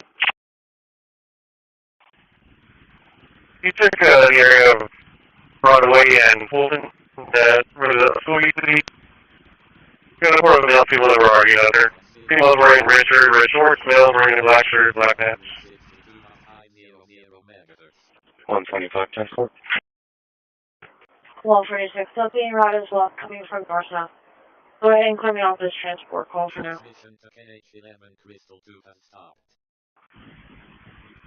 Yeah, we're good.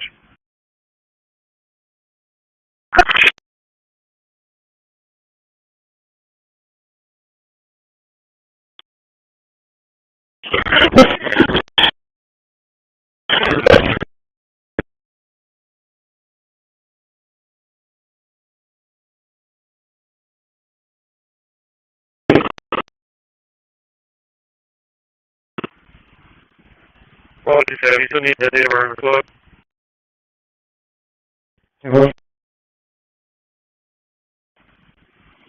It's 416 is what to do. 416 is the up there.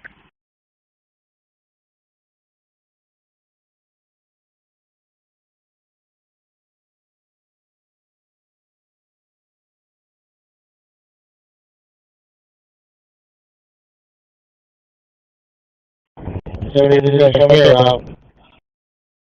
Yeah.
Attention.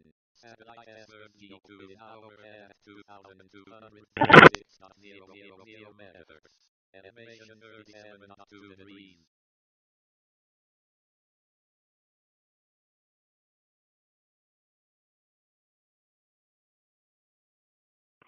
125, 1060, check area.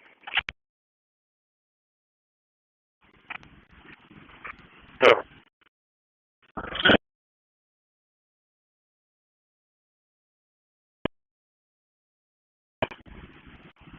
No.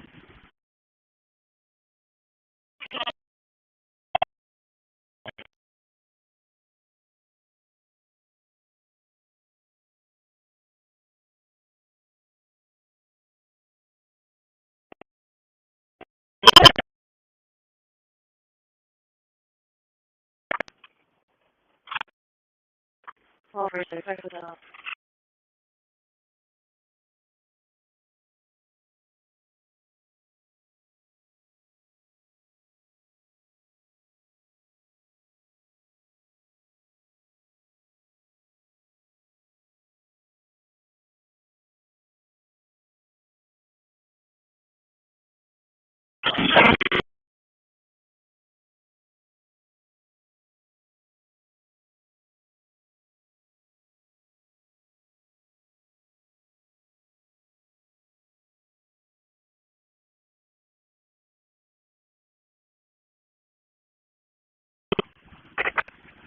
What's it?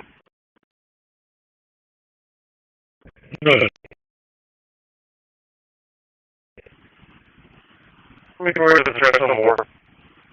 Just had to clear about 5-10 minutes ago. I'll do some live further in the meeting.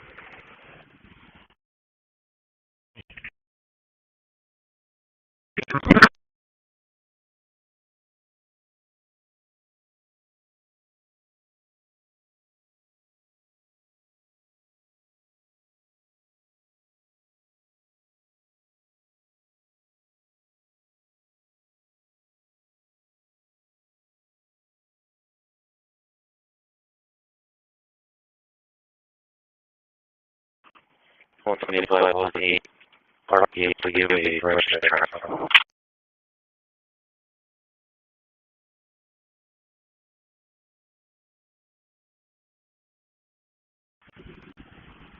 They're sitting around the area in front of the 300 block of Broadway. So are they?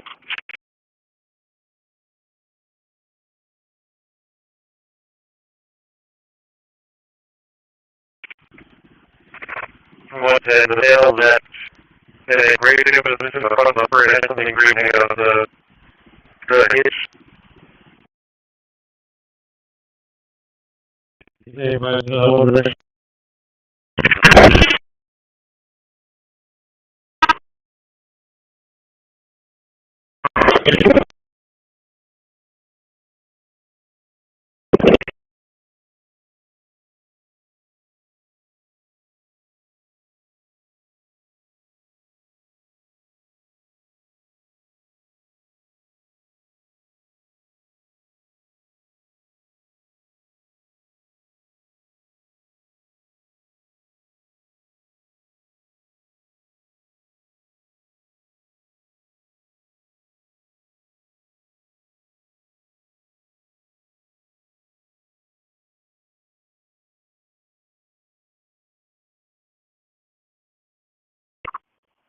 All for 6, I need you over now.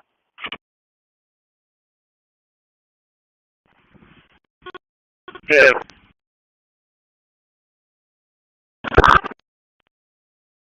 Photo check area. Some detail.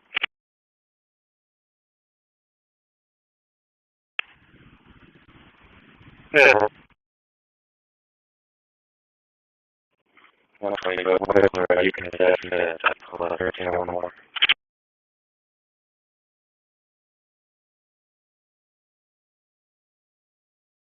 Attention.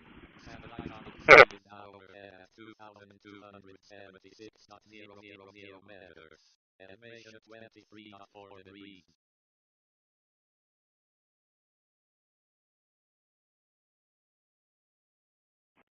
Tilted,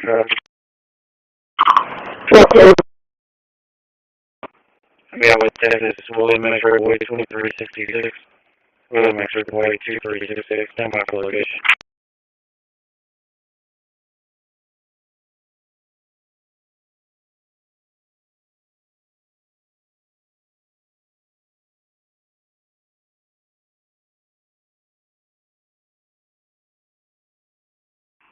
Roll lanes will enter a block of North Bowie.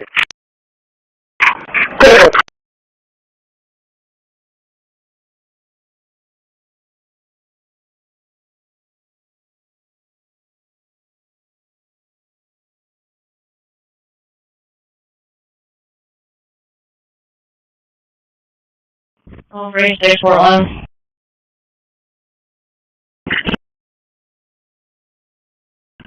Good. 10-4, I am at 136.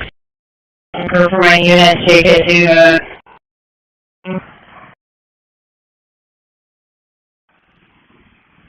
Good, 136.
Go ahead.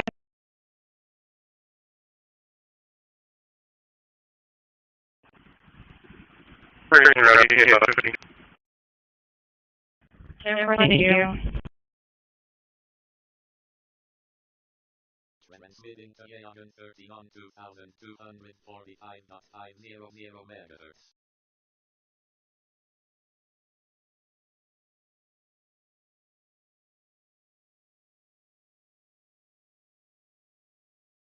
Transmission to Yagan 30 has stopped.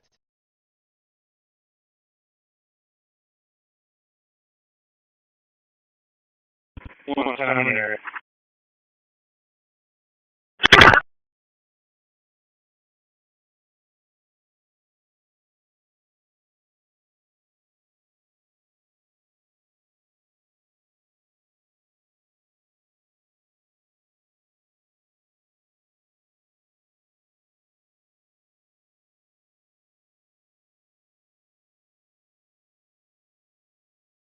One time, hold that vehicle description again.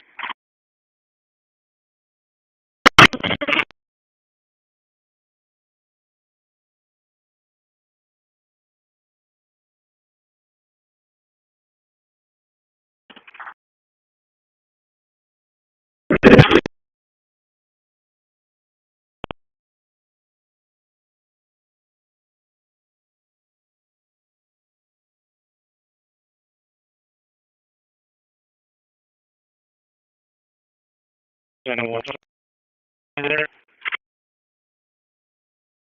Yes, sir.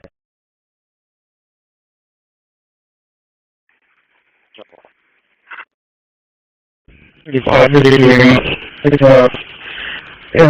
awesome report on both the stadium and the side report. Copy, side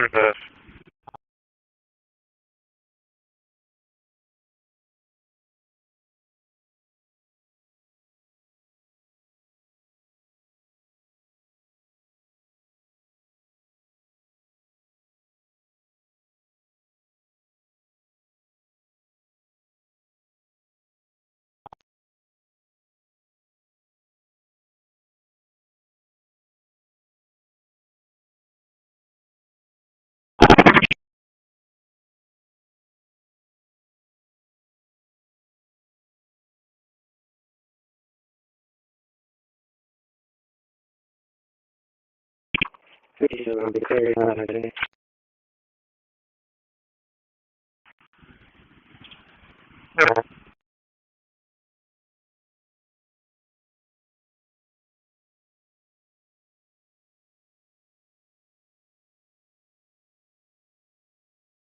Attention. Satellite KA-30 is now overhead at 2,000. Satellite KH-11 Crystal 1 is now overhead at 2,262.50 meters. Elevation 65.6 degrees.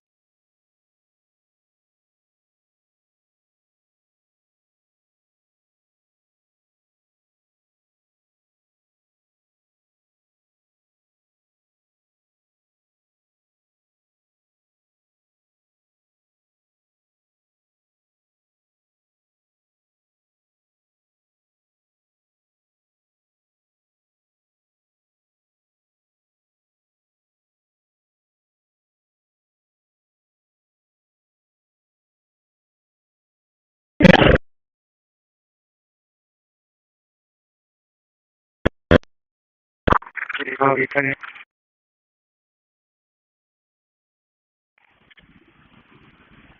Never.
Transmitting to 50 on 436.795 meters.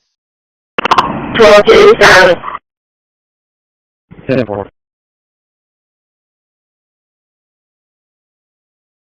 Transmission to 50 has stopped.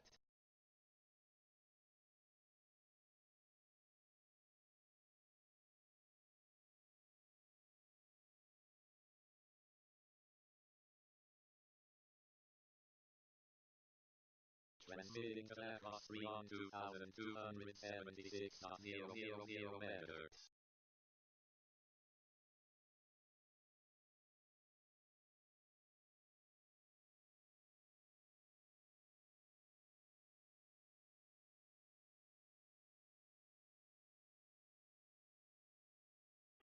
Where is that destination?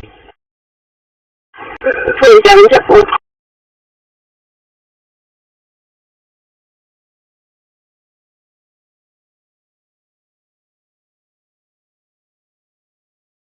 attention. Satellite SO50 is now overhead at 436.795 MHz. Elevation 17.1 degrees.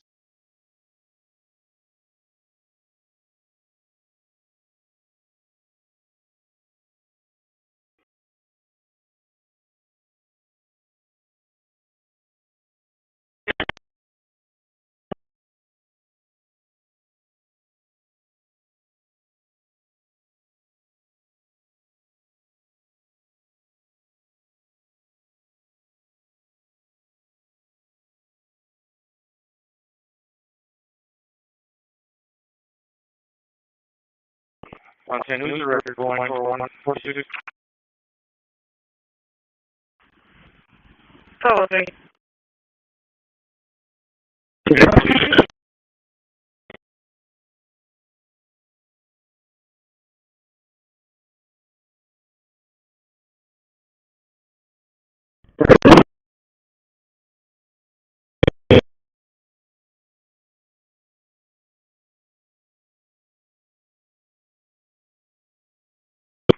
And 146 is record. Negative. I'm making my way to your location. If they get there before me, advise them that the unit's going to go to their record. Elevation 22.9 degrees. Okay, that'll work. 125, you can clear one side and make me primary. Transmission level 3 at start. Transmitting tonics to on 2210. 804.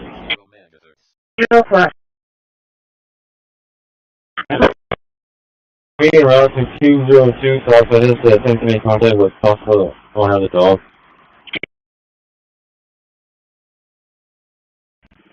What's that, dog service?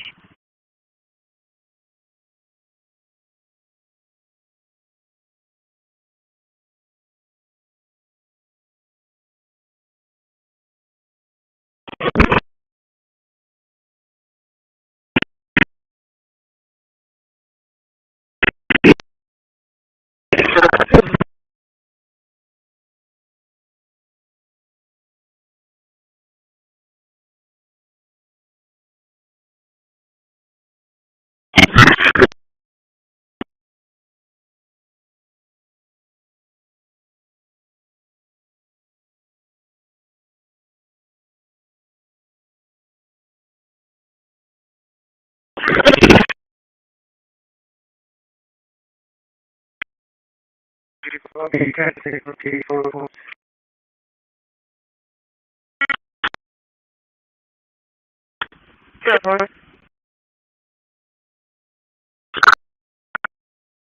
Probably 23.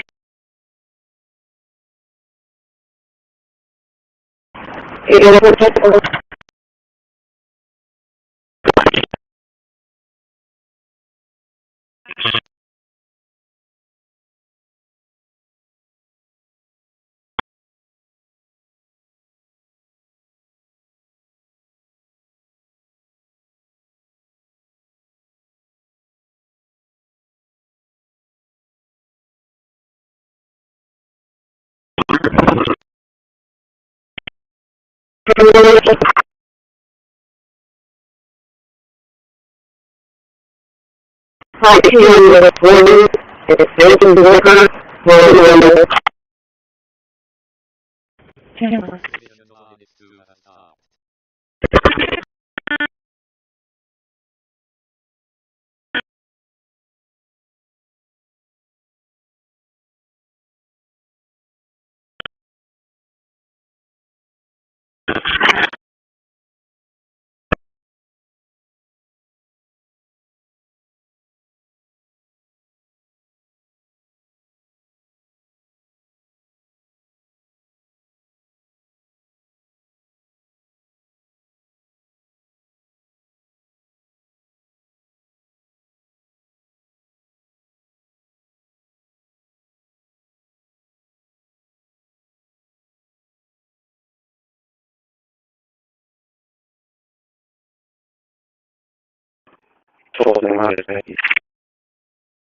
Transmitting 245.000 MHz.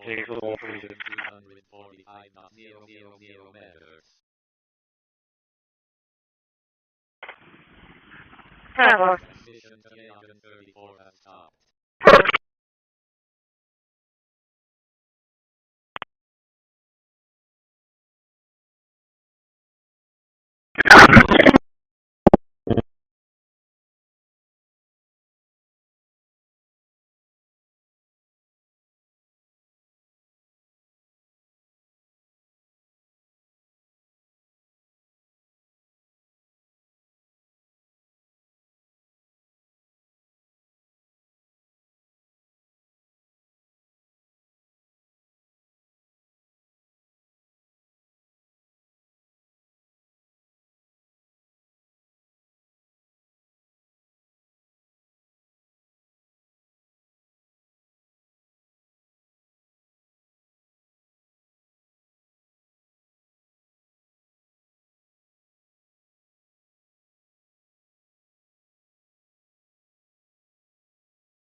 Attention. Satellite Yagan 34 is now overhead 2,145.000 meters.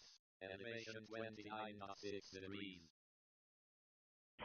Losses matter courage and honor, courage and honor. Detroit, Lorenzo, driving at a intoxicated older female came up to a child with a physical cord and grabbed his arm.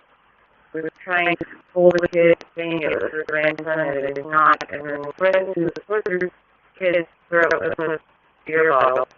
They do believe they found who it was. I told them, don't the crime, and I tell you all that there. 34 things. 60 girls.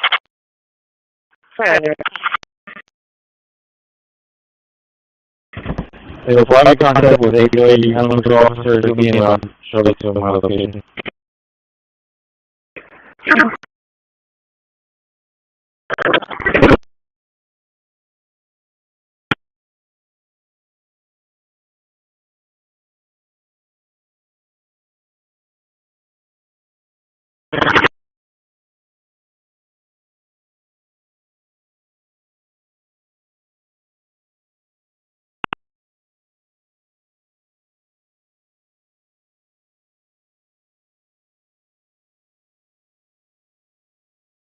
Can I get the call number, please?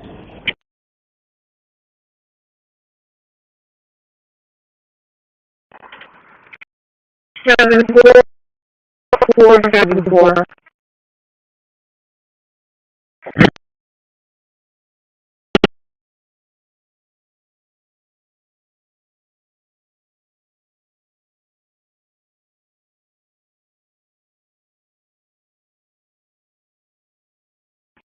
One 10 on report. 110, full diesel.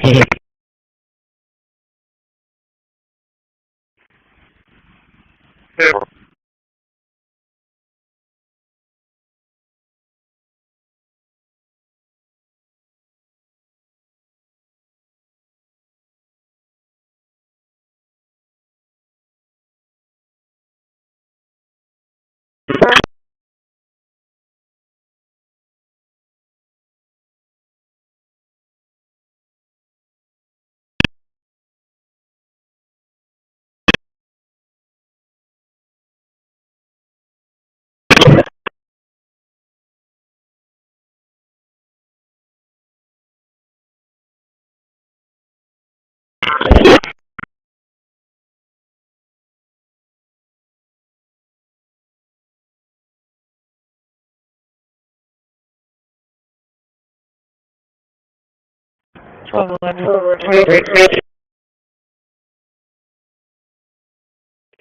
on. Handbook? 12 on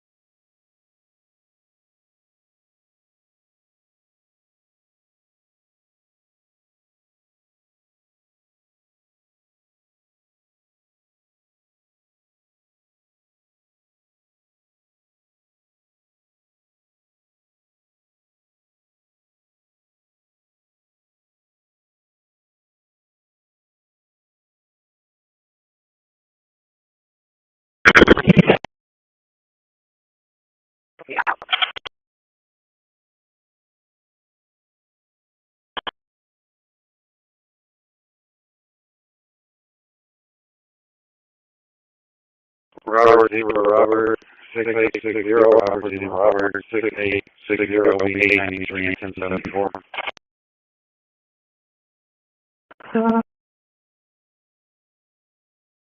Oh, 1180.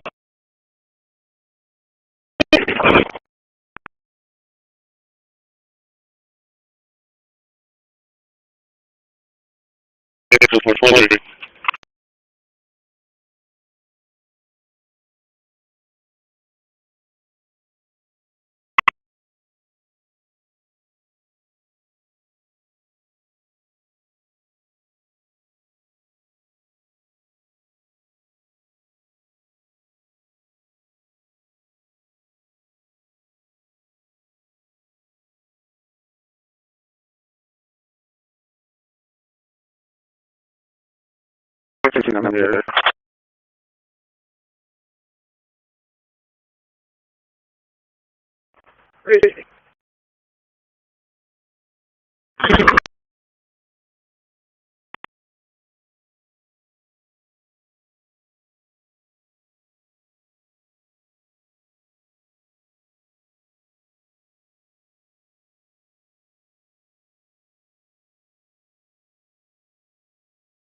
Attention. Satellite risk 1 in hour and 2,247.500 meters. Elevation 25.3 degrees.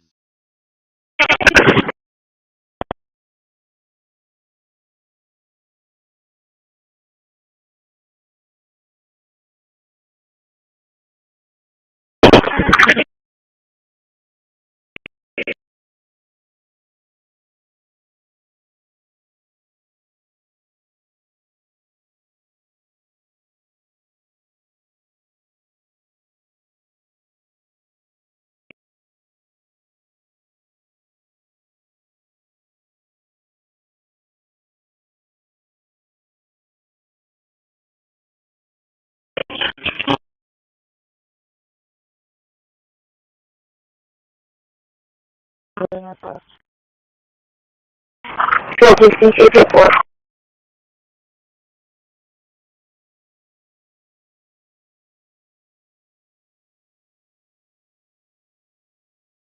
Secretary, go ahead.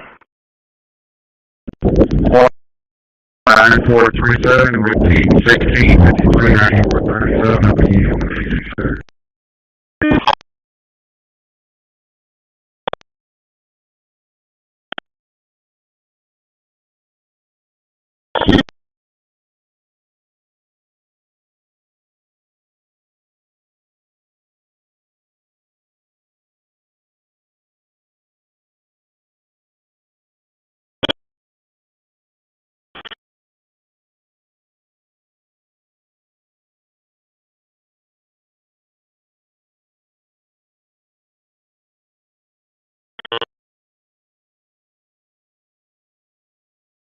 First of Leon, last of Garza, date of birth 9/16/96, 9/16/1996.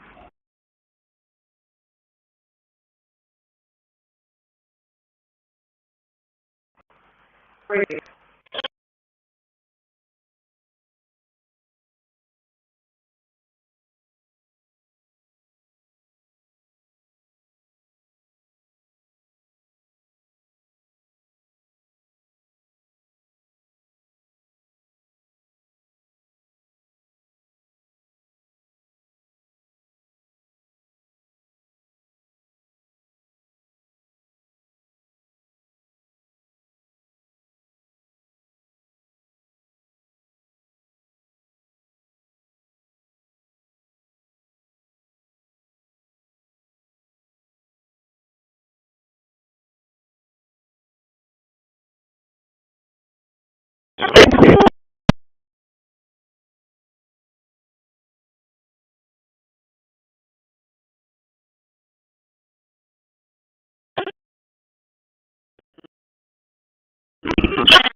for Havre 27.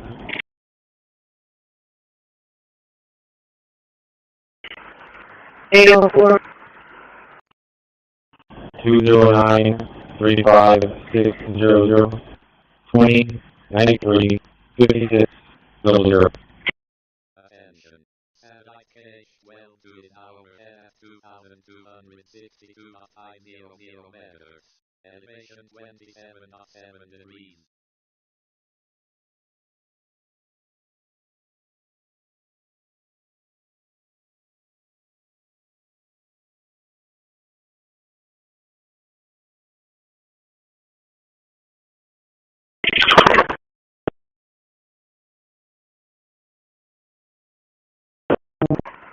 And for Richard Michael Keto, Hospital Math is not eligible.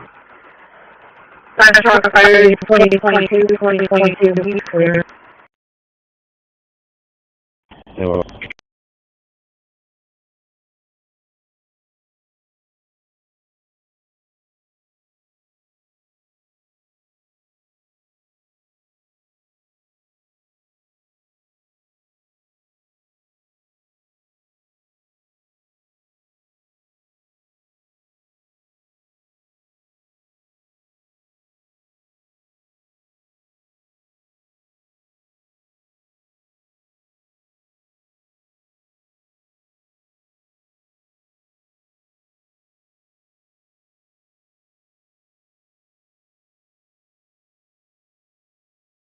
very, very slowly because we still have bandwidth considerations that we're looking at. So one of the things that I would do with this device is exactly what we've been doing with the Tiny SA. I would look at the spectrum and see if there's stuff going on in different places. And I could tune to 5 gigahertz Wi-Fi and see that there's activity there. And I could look at the full range, which comes in very, very slowly because we still have bandwidth.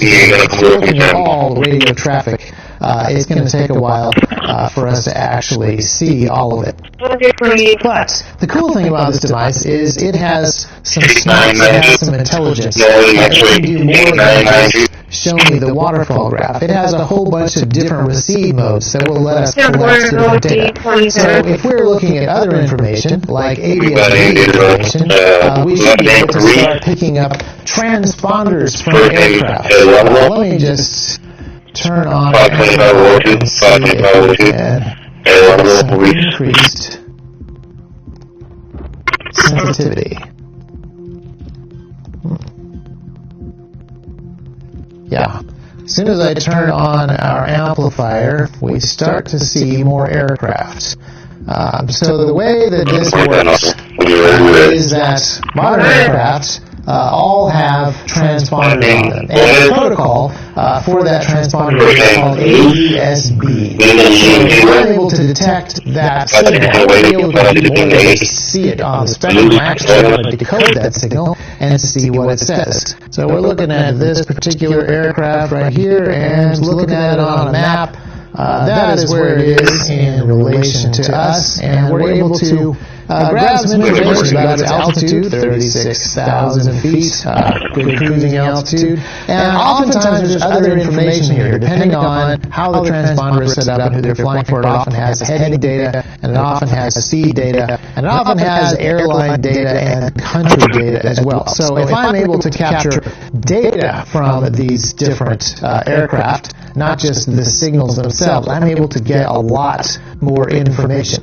And if we look at some of these different modes that are on here, we also have transponders for boats. We also have the ability to look up those Bluetooth devices on a nicer screen that actually shows me more stuff, perhaps, than that Garmin watch. I can look at a whole bunch of different things using this device and capture a ton of information. We also scan for different channelized radio transmissions like we put on the Tiny SA, but I actually do more than that. There's a headphone jack on the back of this thing, so I can actually plug in my headphones and demodulate some of these signals. And then the other thing that the hack RF or its support app, put them all together, has is the capability to transmit. Any other device that we talked about on the table here today is receive only. Now, the power that this thing has to transmit is very small. The battery is not huge. The wattage that you can actually send out of this thing is pretty minimal, but you can definitely do some some stuff with it. You can do some fairly sophisticated stuff.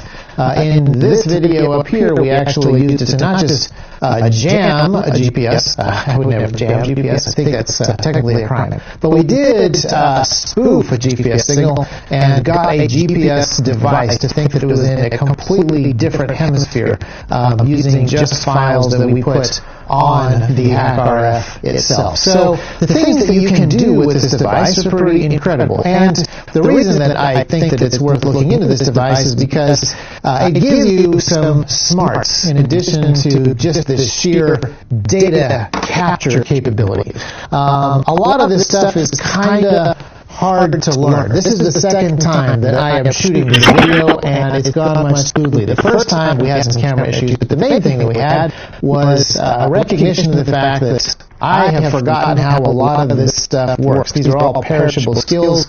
These are actually all older things, and this is stuff that I haven't messed with for a few years. This is something that you want to mess with and understand and then keep up those skills. But if you have a device that is smart enough to decode some of these digital signals and identify them for you, that is actually a huge deal. The old world of ham radio was guys in their ham shacks doing a lot of this stuff with mechanical tuning. And now that a bunch of them have software-defined radios as their ways of getting signals and decoding signals and so forth, they're stepping into kind of a whole new world of capabilities. A single device plugged into a single computer can do the work of a pretty large stack of radios. However, there are all kinds of new possibilities that have yet to be unlocked. Cognitive radio is this idea that the radio will be smart enough to figure things out. Not just show me that stuff is happening in a specific band, but figure out that it is an ADSB packet that is coming from a transponder on a plane,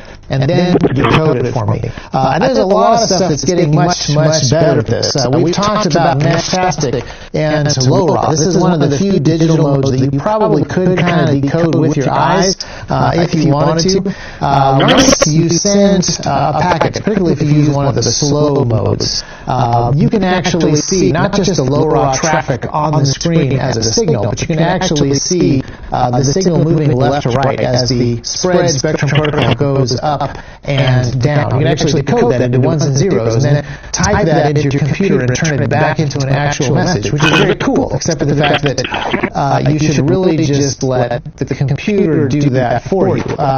It doesn't take a lot of brain power. This is a super tiny LoRa device that I've been carrying in my pocket pretty much everywhere I go these days, and it has the capability to act as a Meshtastic server, both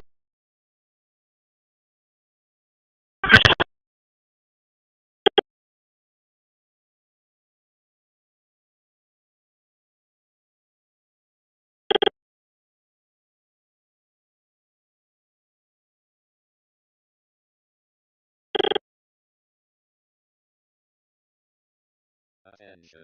Central level is now over at 2,248.000 meters.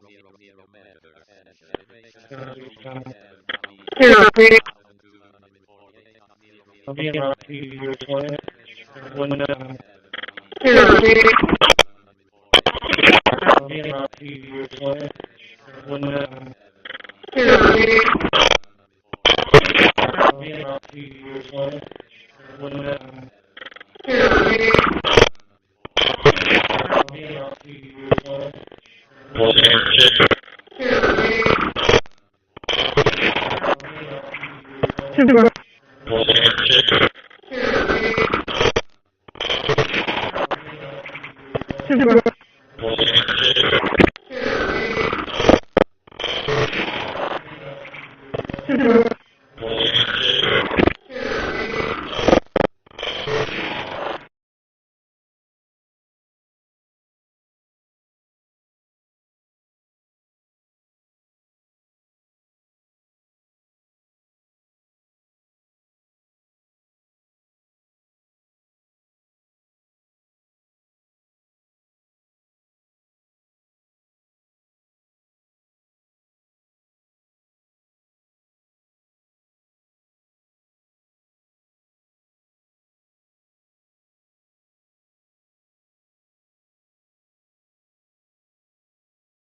Attention.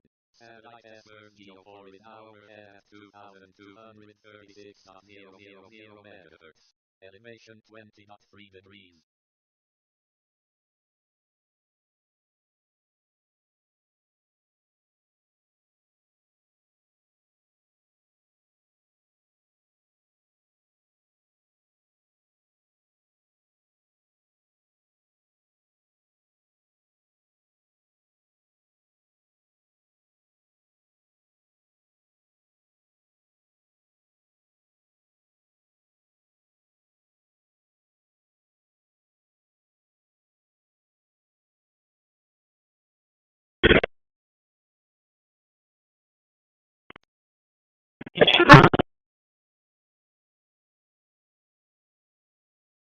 Transmitting to Yagan 38 on 2245.000 megahertz.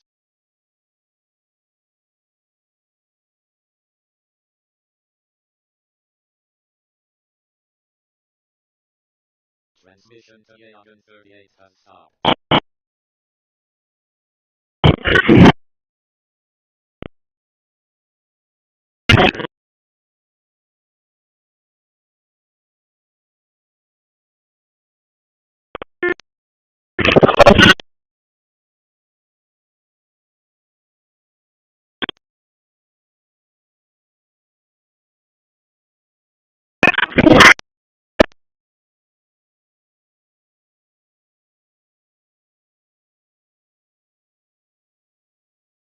Transmitting to Corpus at 247.000. What was it right on what was the ID?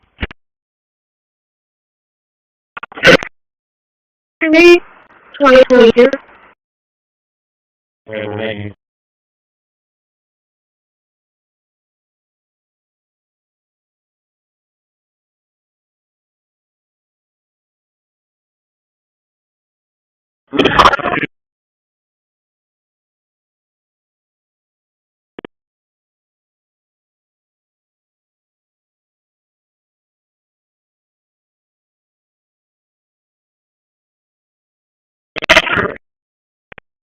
Transmitting to Corpus at 2247.000 megahertz.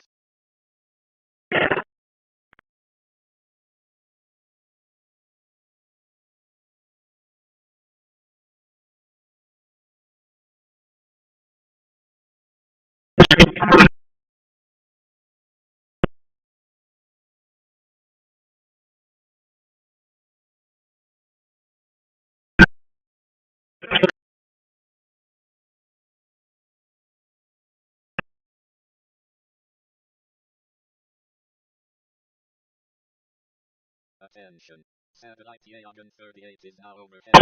Attention. Satellite NOS 3-2 is now overhead at 2261.000 megahertz. Elevation 29.8 degrees.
Attention. Satellite Yagan 38 is now overhead at 2245.000 megahertz. Elevation 20.0 degrees.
Attention. Satellite NOS-1-2 is now overhead at 2260.000 megahertz. Elevation 13.5 degrees.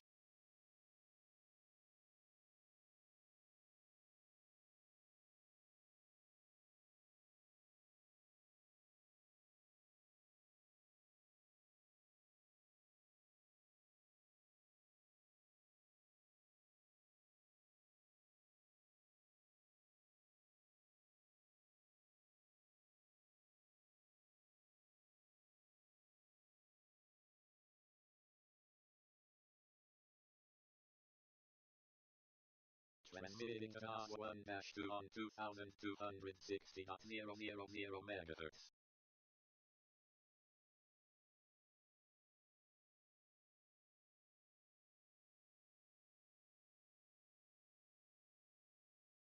Transmission to NOS-1-2 has stopped.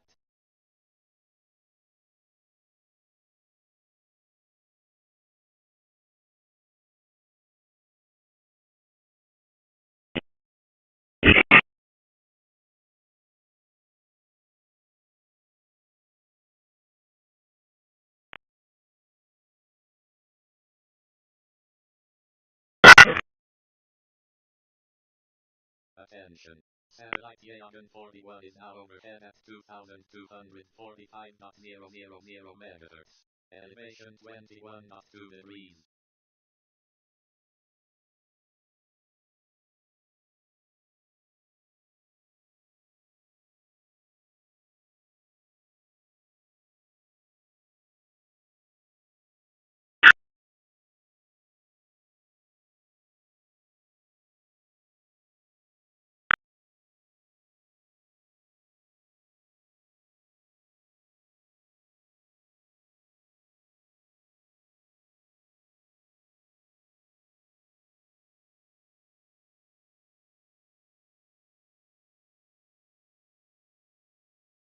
1262, we're arriving at North.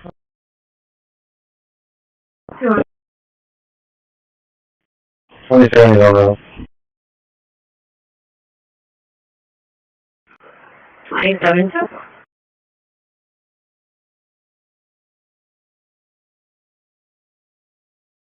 The 617 recalling. Negative.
Sure. Ashmore is now overhead at 2,261.000 megahertz. Elevation 29.8 degrees.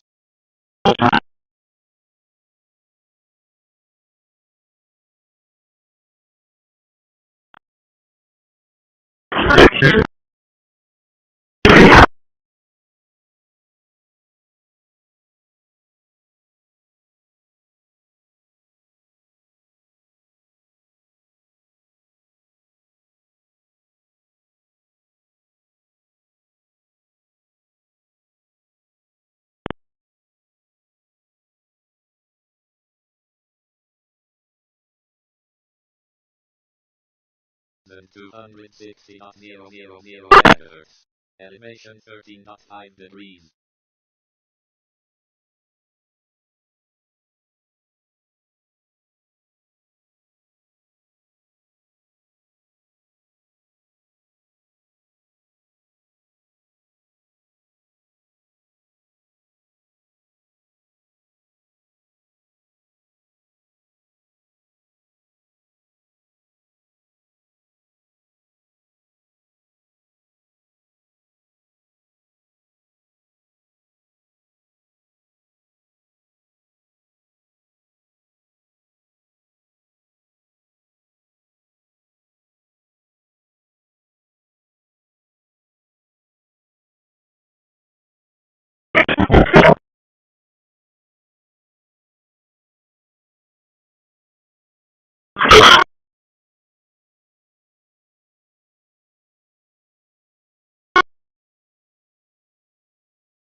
23.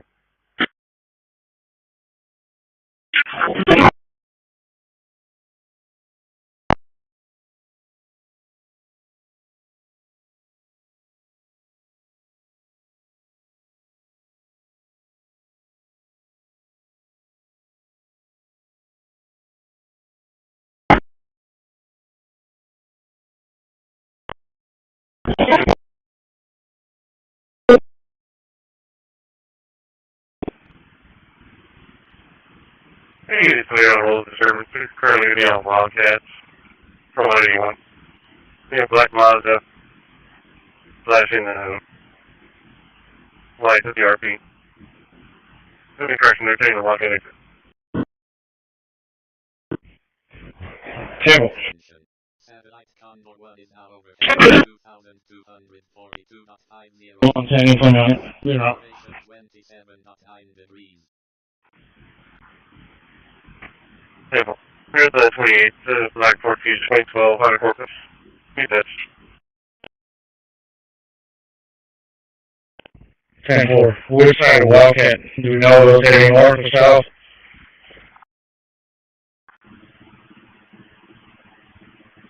Northbound, there's good city northbound on 181.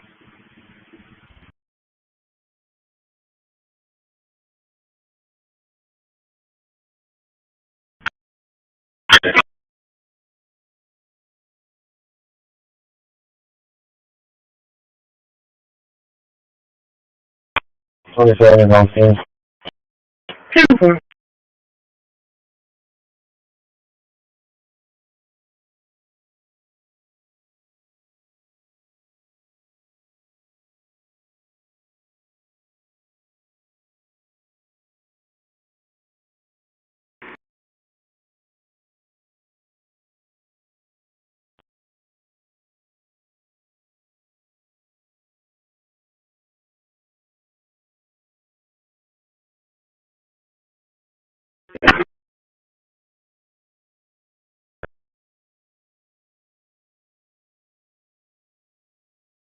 Location?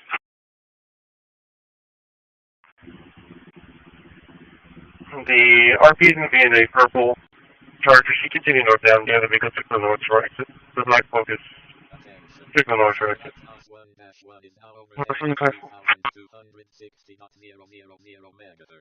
Elevation 26.6 degrees.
All right, so this feels familiar. Have we talked about this?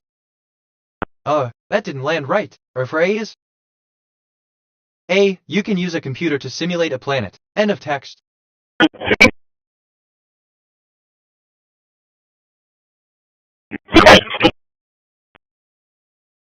TBH, assistant, I'm sorry, but I can't fulfill.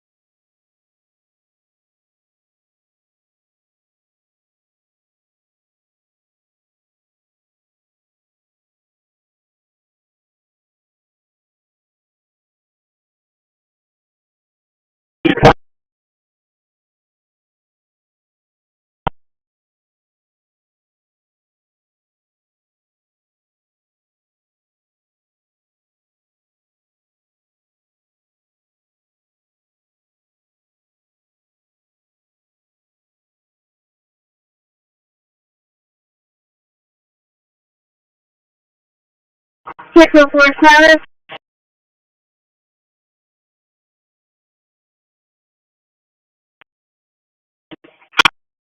I've got a 11528 FM 888. The wife is calling. Her husband is 88 years old, male, fell, possibly broken leg. He was tending to some cattle and he's out in the middle of the field somewhere.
Transmitting to IDS radar attention. Satellite Lacrosse 4 is now overhead at 2,276.000 MHz. Elevation 23.3 degrees.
Transmission to IDS radar 2 and transmitting to alone 2 on 2249.000 megahertz.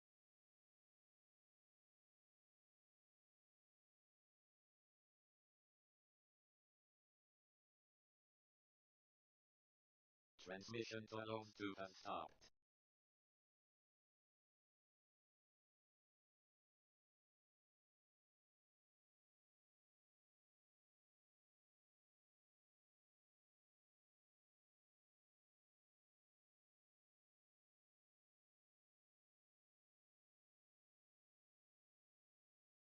Attention. Satellite IDS radar 2 is now overhead at 2250.500 megahertz. Elevation 43.9 degrees.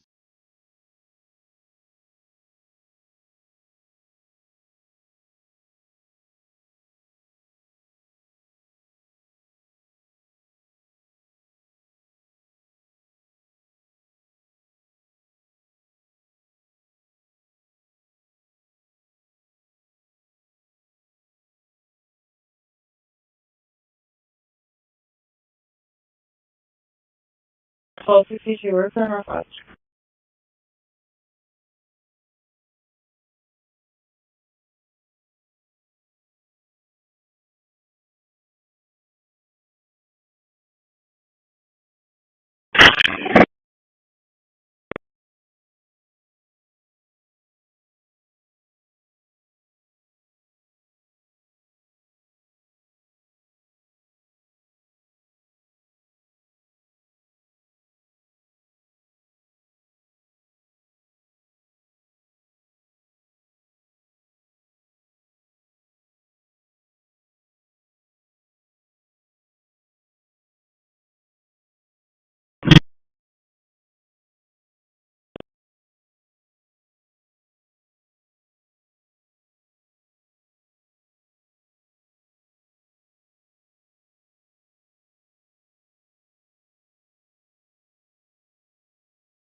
Transmitting to Yagan 5 on 2245.000 megahertz.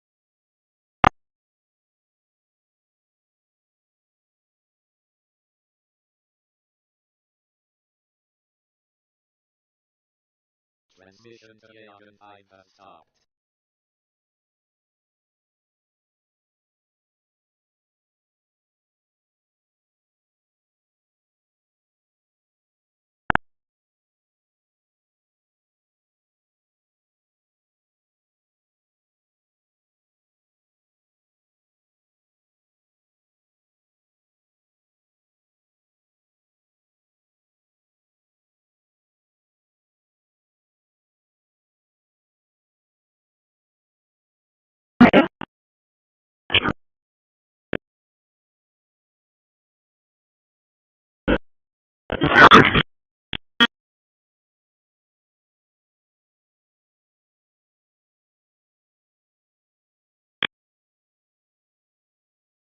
Attention. Satellite Orion 3 is now overhead at 2245.500 megahertz.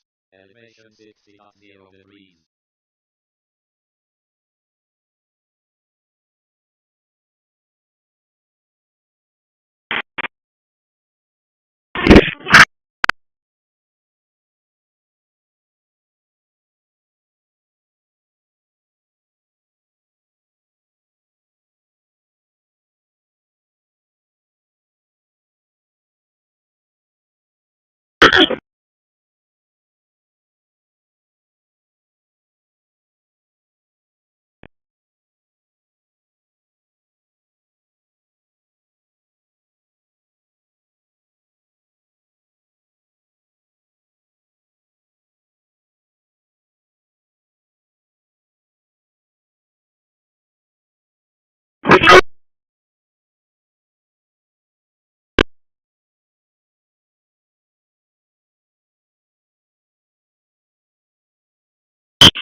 Transmitting to H12 on 2262.500 meters.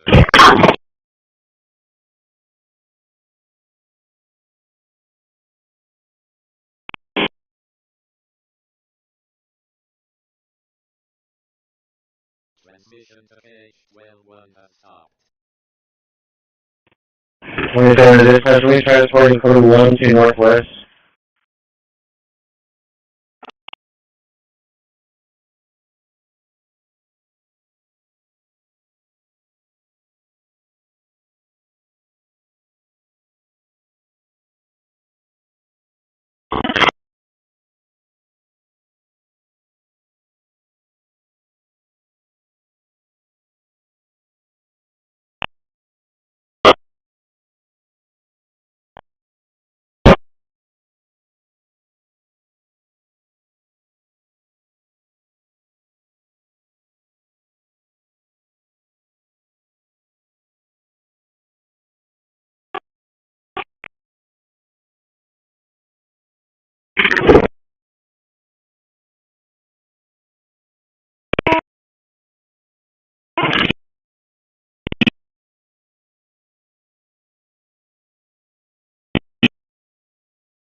Transmitting to Yaganate on 2245.000 megahertz.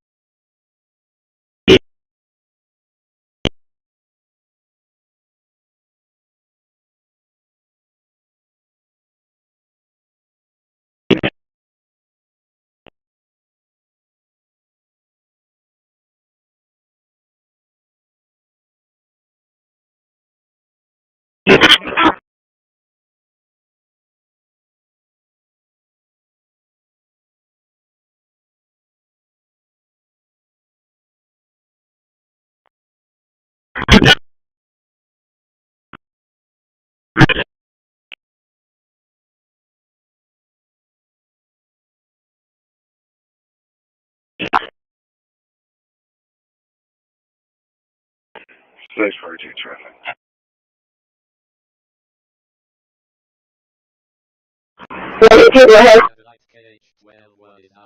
Texas X-ray X-ray Victor 4853, X-ray X-ray Victor 4853, implemental level arrow and tap next to McIntyre.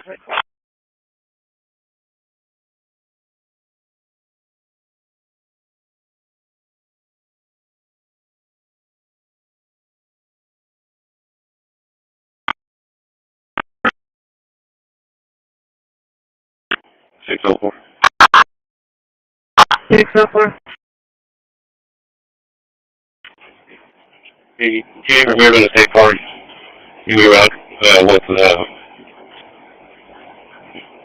Cerise to northwest for a laundry exam.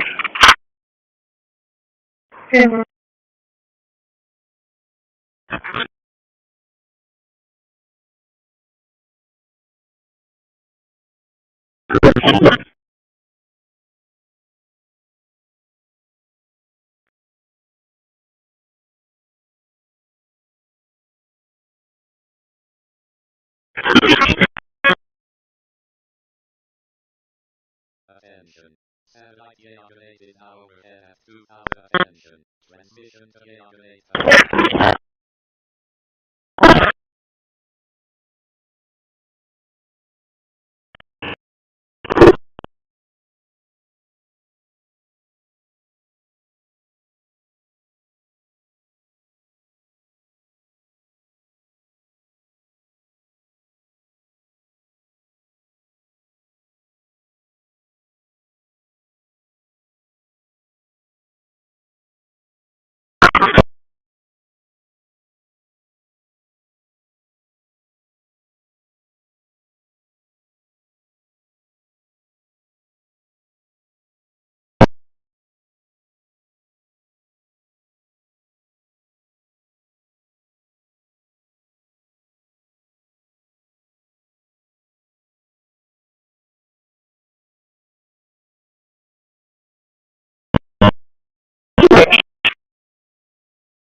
Attention. Satellite Yaganate is now overhead at 2245.000 megahertz.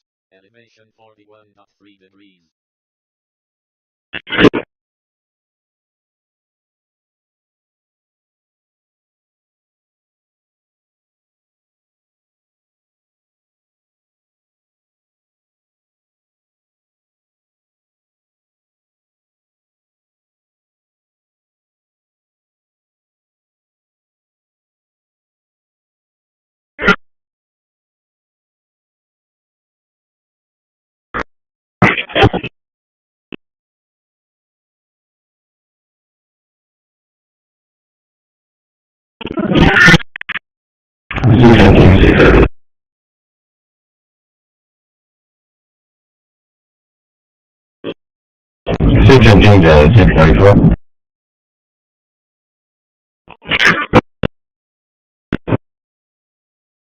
Hey, give me 4 service when you can.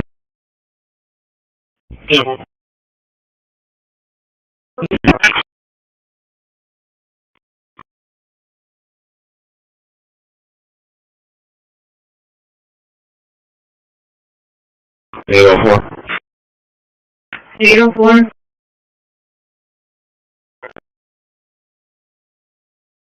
28, worked off for a follow-up.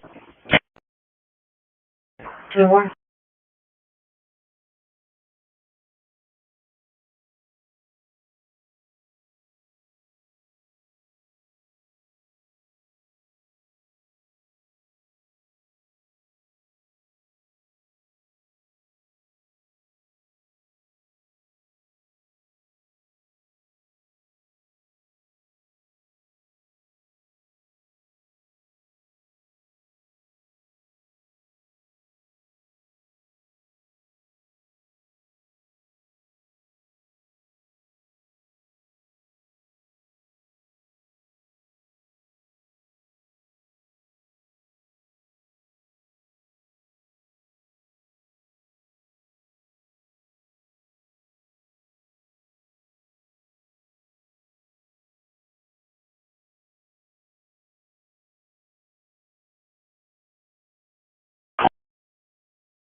Attention. Satellite Mentor 2 is now overhead at 2245.000 megahertz.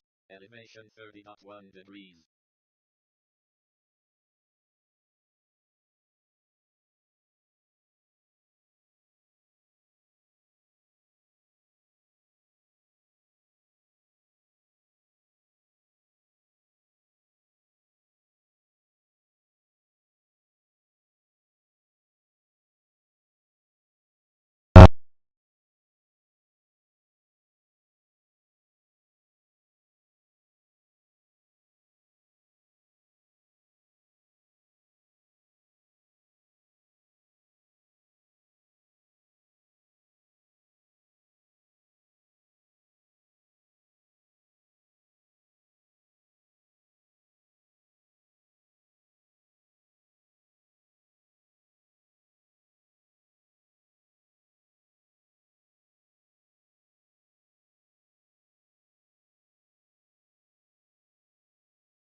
Probably 23.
Attention.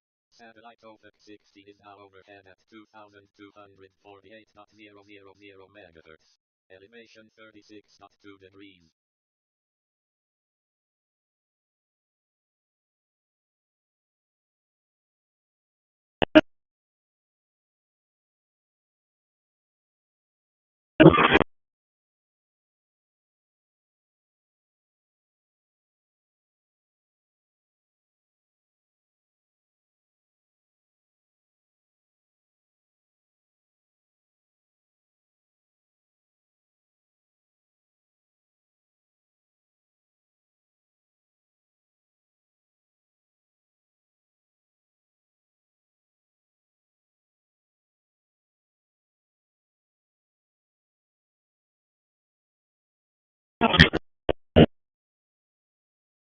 Attention.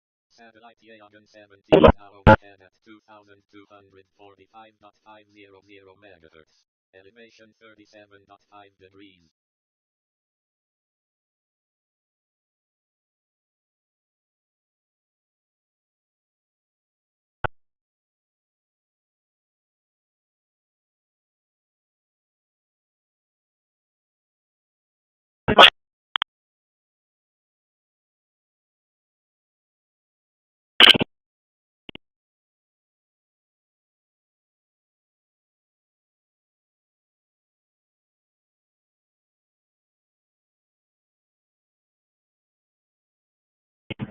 It'll probably take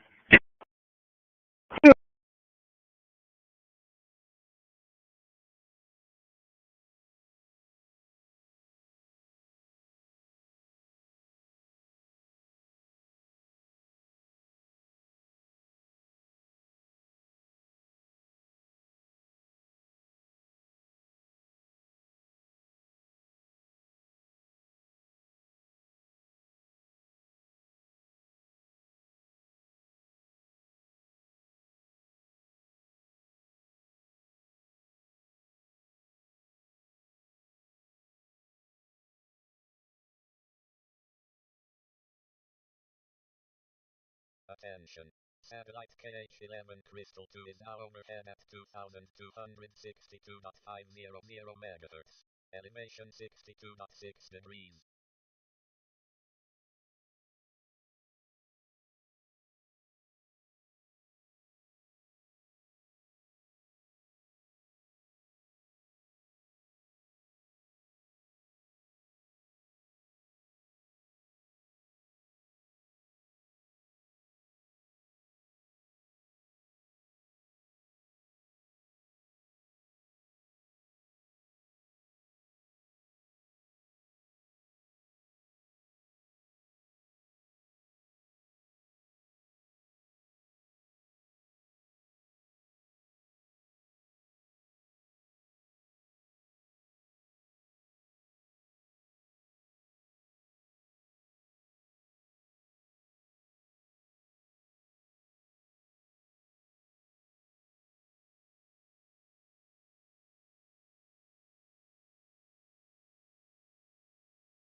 Transmitting to Pion NKS1 on 2241.500 MHz.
Transmission to Pion NKS1, transmitting to La Crosse 2 on 2276.000 MHz.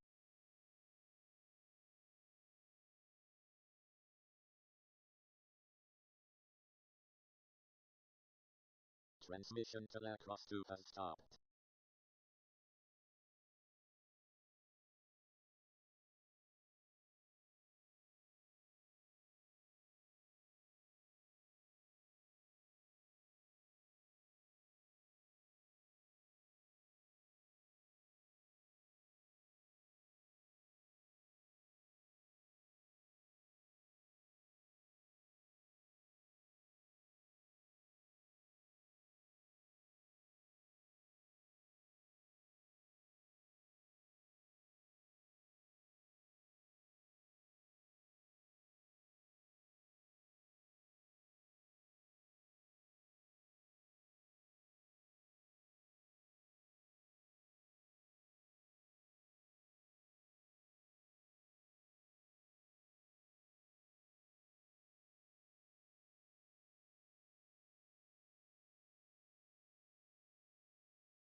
Both decoding and encoding and forwarding all kinds of low raw traffic and then Bluetoothing straight to my phone so I can see it.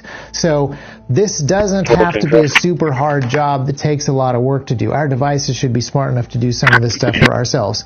If I send a Meshtastic message over here, by the way, this is the TDEC that Liligo makes, and this is the new firmware that we have. It's got a lot of cool features. Technically, it's not out yet. This is a pre-alpha, but if you know how, you can get it. So I'm going to send a message here, and we're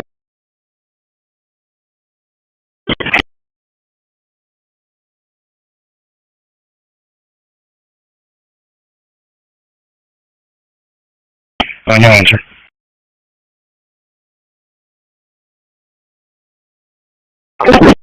Well, things have certainly changed a lot in the tropics over the last 2 to 3 days, and suddenly we're expecting tropical storm Bertha to form over the next 12, 18, 24 hours or so. Is it possible we can get a hurricane out of this?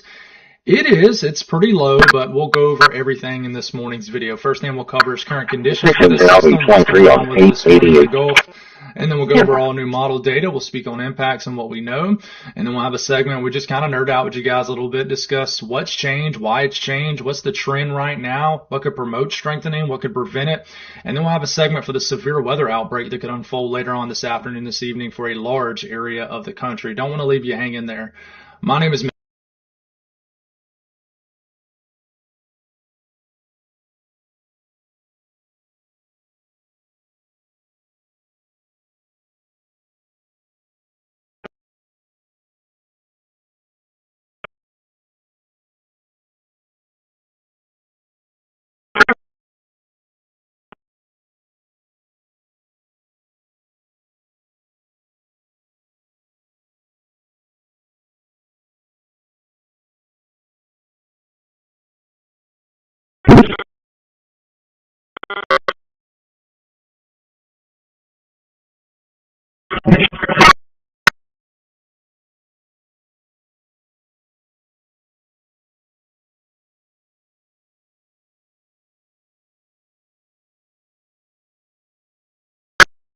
664-4, can't check.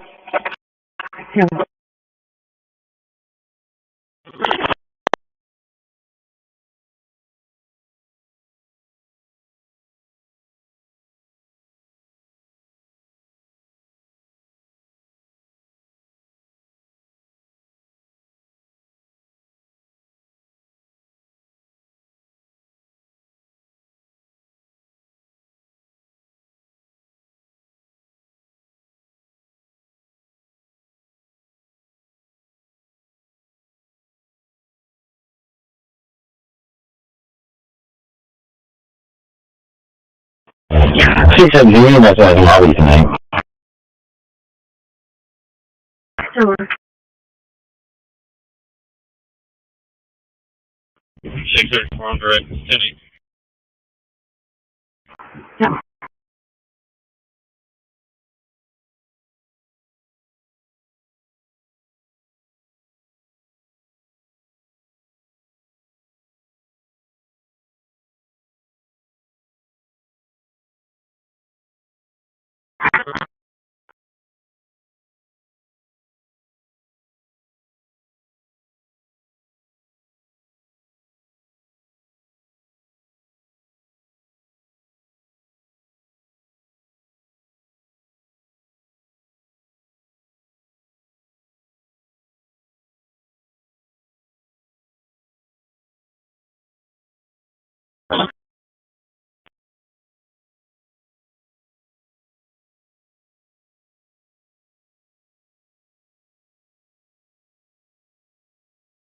attention.